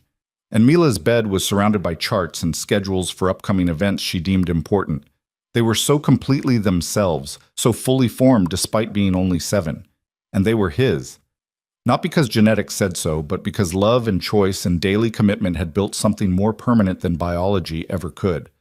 Tyler found him standing in the hallway, lost in thought. "You okay, Dad?" "Yeah, just thinking about how much has changed in 2 years." "For the better, though, right?" "Definitely for the better." Daniel put his arm around his son's shoulders, grateful when Tyler didn't immediately shrug it off, as he sometimes did, now that adolescence was asserting itself. "Thank you, by the way." "For what?" "For handling all this so well. For accepting Lena and the girls, for being patient when our lives got turned upside down. I know it hasn't always been easy." Tyler shrugged, but there was something vulnerable in his expression. "It's been good, actually. I mean, yeah, it's loud now, and I can't leave my stuff anywhere without one of the girls getting into it, and sometimes I miss when it was just us. But mostly it's good. They're annoying, but also kind of great. And you're happy. Like, actually happy, not just pretending for my sake." "You noticed that? The pretending?" "Of course I noticed. I'm not an idiot." Tyler's voice was matter-of-fact. "After Mom died, you were just going through the motions, doing all the right parent things, but like you were on autopilot. Now you're actually present. It's better." Daniel pulled Tyler into a proper hug, overwhelmed by his son's perception and grace. "I love you, kiddo." "Love you too, Dad." Tyler tolerated the embrace for a few seconds before pulling away with teenage self-consciousness. "Okay, moment over. I have homework." It's 10 p.m. Procrastination is a lifestyle choice. As Tyler disappeared into his room, Daniel found Lena in their bedroom, already changed for sleep but scrolling through photos from the day. "Look at this one," she said, showing him a candid shot Tyler must have taken. Daniel and all 3 girls, faces lit with laughter about something long forgotten. "This is going on the wall." "Right next to our wedding photo?" "Exactly there." Lena set down her phone and looked at him seriously. "Thank you for doing this, for choosing them officially, for making them feel wanted in a way their biological father never did." I didn't do it for gratitude, Lena. I did it because they're my daughters, because I can't imagine my life without them in it. Still, thank you. She kissed him softly. You're a remarkable father, to all four of them. We're a team. I couldn't do any of this without you. They settled into bed, bodies fitting together with the comfortable familiarity of 2 years of shared sleep and shared lives. Outside their bedroom, the house was finally quiet, 4 children safely asleep under their roof. Daniel thought about the journey that had brought them here. From a wedding reception where loneliness had been interrupted by 3 audacious little girls, through coffee dates and combined chaos, through marriage and adoption and the daily work of building a family from intentional choice. It wasn't the life he'd imagined when he married Sarah at 22. It wasn't the path he'd envisioned when she died and left him drowning in grief with a 3-year-old son. But it was good. It was real. It was worth every difficult moment it had taken to get here. The next morning brought their usual Sunday chaos. 4 children needing breakfast and attention, Tyler sleeping until noon despite everyone else's noise, Lena making coffee while simultaneously refereeing an argument about appropriate television volume. It was loud and messy, and everything Daniel had learned to love about their life together. Midway through pancakes, Mila made an announcement that stopped all conversation. Mom, can we get a cat? Lena looked at Daniel with an expression that clearly said, this is your fault for making them feel secure enough to ask for things. A cat? Daniel repeated carefully. Yes, a family pet. Studies show that animals are beneficial for child development and emotional well-being. Mila had clearly researched this extensively. We're responsible enough now we can handle the commitment. You're 7, Lena pointed out. Exactly. Old enough to understand responsibility, but young enough that the cat will be part of our entire childhood. Optimal timing. Rose and Ivy immediately chimed in with their support for this plan, each offering different but equally enthusiastic reasons why a cat was essential to their happiness. Tyler, surprisingly, also endorsed the idea. A cat's pretty low maintenance, he offered, and it'd be good for the girls to have something to take care of. Daniel and Lena exchanged glances, engaging in the silent communication they'd developed over 2 years of partnership. We'll think about it, Lena said, the universal parent response for buying time. That means yes, Mila translated confidently. When adults say, we'll think about it in that specific tone, it means yes, but they need time to feel like it was their idea. That is disturbingly accurate, Daniel muttered to Lena. They did in fact get a cat. 3 weeks later, after extensive family discussions about responsibility and care requirements and whose room the litter box would definitely not be going in, they visited the animal shelter. The girls fell in love with an orange tabby who was missing part of one ear and had been at the shelter for 6 months because everyone wanted kittens, not middle-aged cats with visible imperfections. He's perfect, Rose declared, cradling the purring cat with surprising gentleness. What's his name? Ivy asked the shelter volunteer. He came in as Tom, but you can rename him if you'd like. The girls immediately began arguing about appropriate names, each with passionate opinions about what to call their new family member. Tyler suggested Pancake, which was somehow both ridiculous and perfect. Lena proposed Marmalade for his coloring. Daniel stayed out of it, content to watch his family negotiate this important decision. They settled eventually on Copper, which everyone could agree suited his personality and appearance. The cat came home to organized chaos. Tyler had researched proper introduction techniques, Mila had created a care schedule, Rose had prepared a reading nook where the cat could nap near her, and Ivy had calculated the optimal placement for the litter box based on traffic patterns and airflow.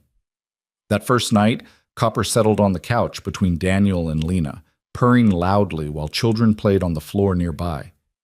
It was such a small thing, adding 1 orange cat to their family of 6 humans. But somehow it completed something, made their house feel even more like a home.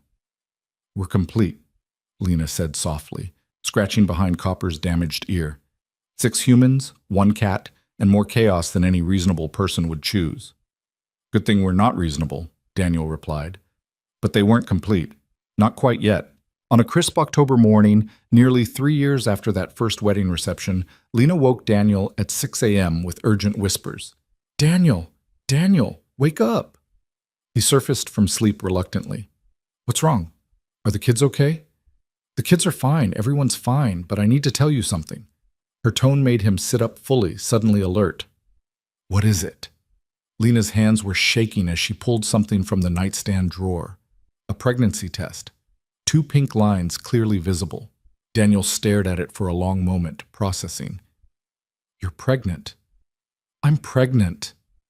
Lena's voice wavered between joy and terror. I'm 41 years old with 3 7-year-olds and a 12-year-old stepson, and I'm pregnant. This wasn't supposed to happen. We weren't trying. I thought... Daniel pulled her into his arms, feeling his own complicated mix of emotions. Shock, definitely. Concern about logistics and finances, and how they'd manage a baby on top of everything else. But underneath it all, growing rapidly into the dominant emotion, was pure joy. We're having a baby, he said wonderingly. Are you happy? Lena asked, her face pressed against his shoulder. Or terrified? Because I'm both, and I can't figure out which one is winning. Both, definitely both.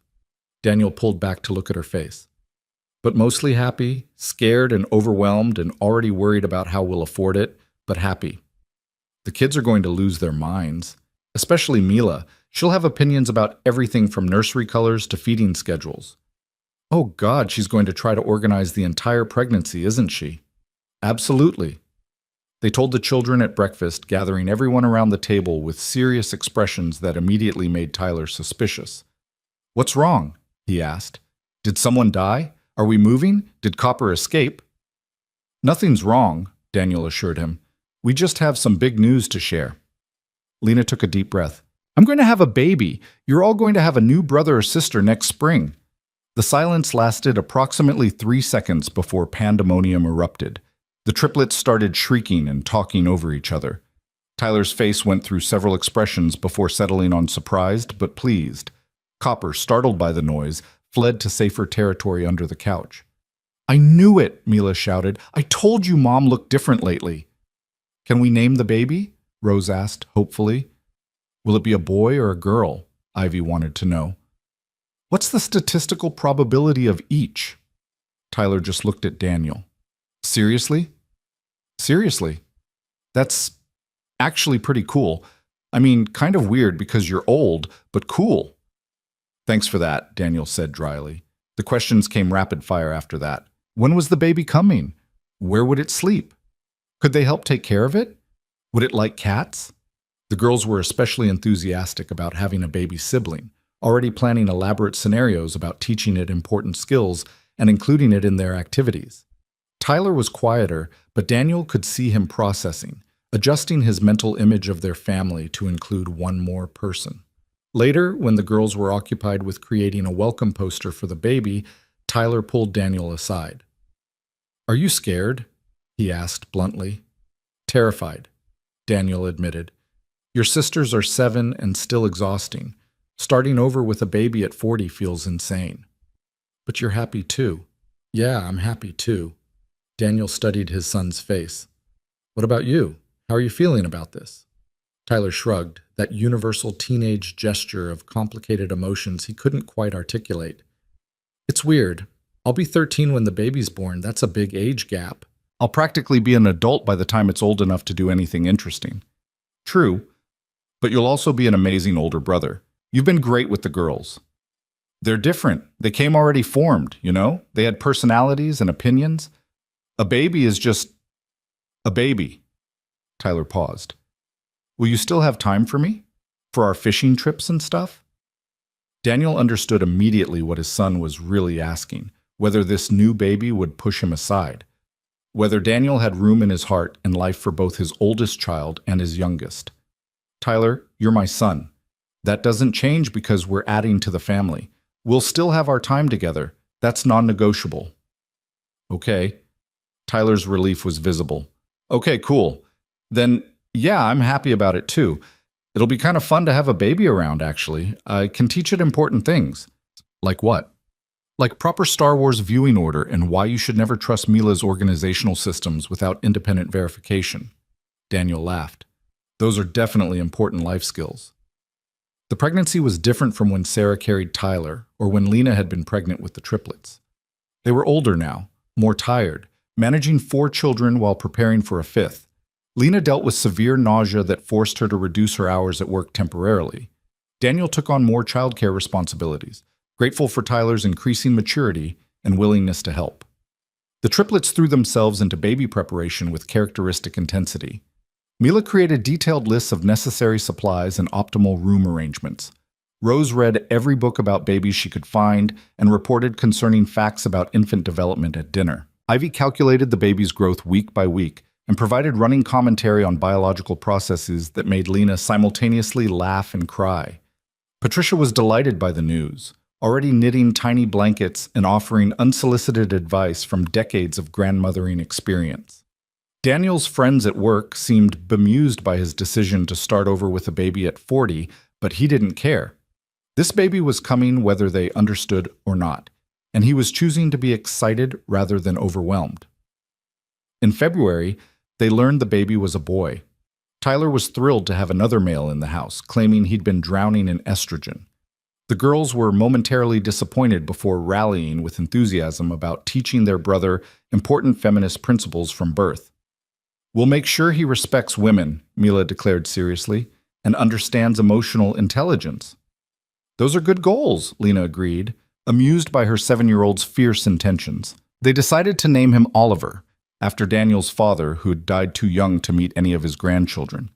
It felt right, connecting this new life to the family history, to the love that had come before.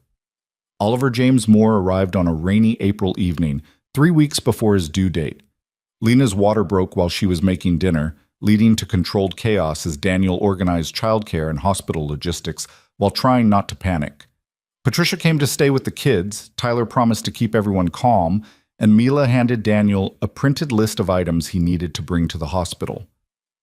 "When did you make this?" he asked, scanning the surprisingly comprehensive list. 2 months ago. I've been updating it weekly based on research." "You're 7. And prepared. You're welcome." The labor was faster than expected, only 6 hours from water breaking to delivery. Daniel stayed with Lena the entire time, holding her hand through contractions, wiping her forehead, telling her she was amazing even when she was cursing his existence. Oliver arrived screaming and healthy at 11:47 p.m., weighing 7 pounds and 2 ounces.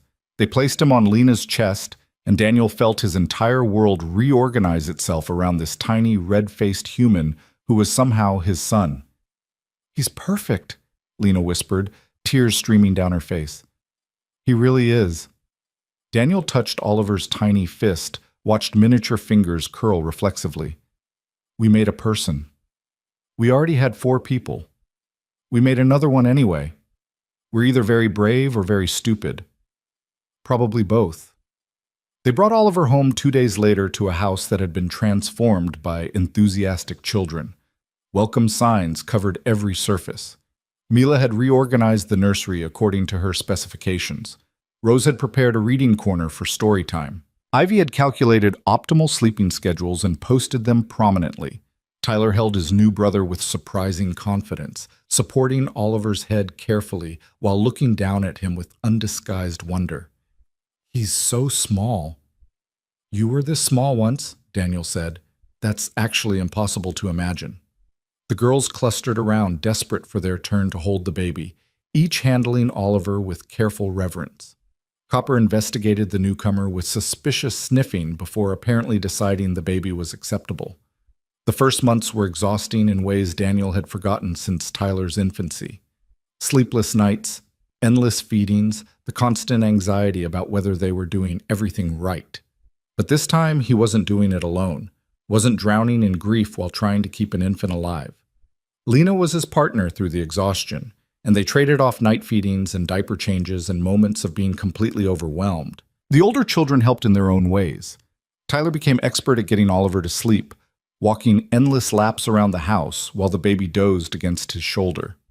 The triplets fought over who got to help with bath time, or choose Oliver's outfits, or entertain him when he was fussy. Even Copper seemed to understand his role, often sleeping near Oliver's crib like a furry guardian. 6 months passed in a blur of developmental milestones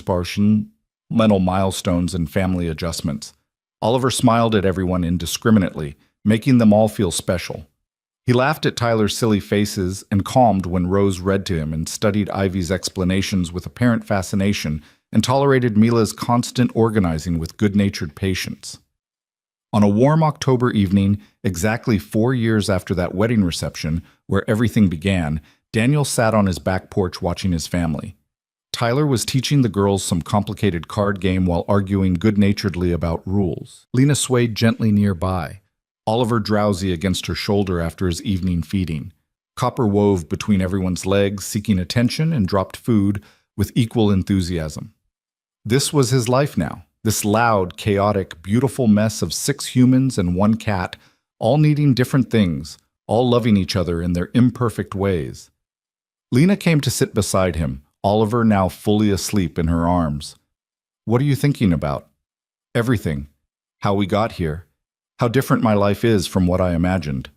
Daniel slipped his arm around her shoulders. 4 years ago I was alone at a wedding, planning to leave early and go home to my quiet life with Tyler. Then 3 little girls asked me to pretend to be their father, and I said yes because I recognized the loneliness in your face. "Best decision you ever made?" Lena asked with a smile. "Top 3, definitely. Marrying Sarah, saying yes to those girls, and marrying you." "Only top 3? Tyler's birth is number 1. That's non-negotiable." Daniel looked down at Oliver's sleeping face. "Though this guy is making a strong case for inclusion." They sat in comfortable silence, watching their older children play as the evening light faded to dusk. This was the life they'd built together, not despite their complicated histories, but because of them. Each loss and struggle and moment of loneliness had led them to that wedding reception, to 3 brave little girls who refused to let their mother stay invisible, to a choice that changed everything. "Do you think about her still?" Lena asked quietly. "Sarah?" "Yeah. Not as much as I used to, and differently now. She's part of my past, part of what made me who I am. But you're my present and future." Daniel kissed Lena's temple. "Both things can be true." "I'm glad. Tyler should remember her, should know he came from love. That matters." As if summoned by hearing his name, Tyler looked over at them from the card game. "Dad, come settle an argument." "Rose says aces are high, but Mila says, be right there," Daniel called back. He stood and offered his hand to Lena. "Come on, duty calls." "Your turn. I did the last 3 sibling mediations."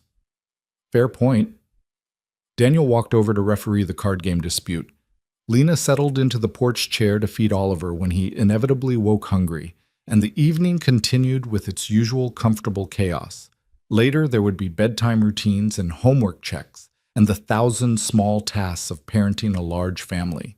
Later still, there would be quiet moments when Daniel and Lena finally collapsed into bed, exhausted and grateful for another day survived.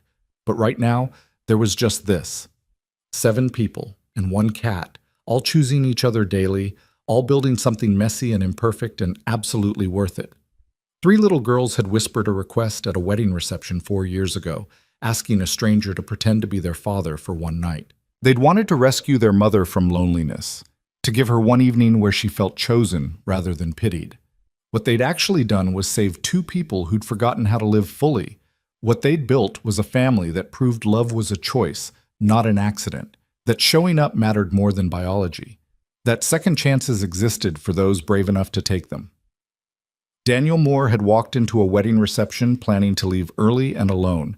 He walked out with 3 daughters who'd stolen his heart, a partner who understood his grief, and a future he never imagined possible.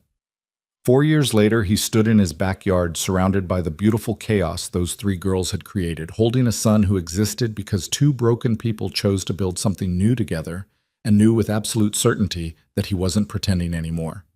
He was living. Fully, messily, imperfectly living. And it was extraordinary. The story that began with a whispered request at a wedding had become a life worth celebrating, not because it was easy or perfect, but because it was real. Because 5 children were learning that families could be chosen, that love could be rebuilt after loss, that showing up mattered more than anything else. Because 1 brave choice, repeated daily through years of commitment and struggle and joy, had transformed loneliness into belonging. Daniel had said yes to 3 little girls in pink dresses. In doing so, he'd said yes to life itself, and that yes had made all the difference.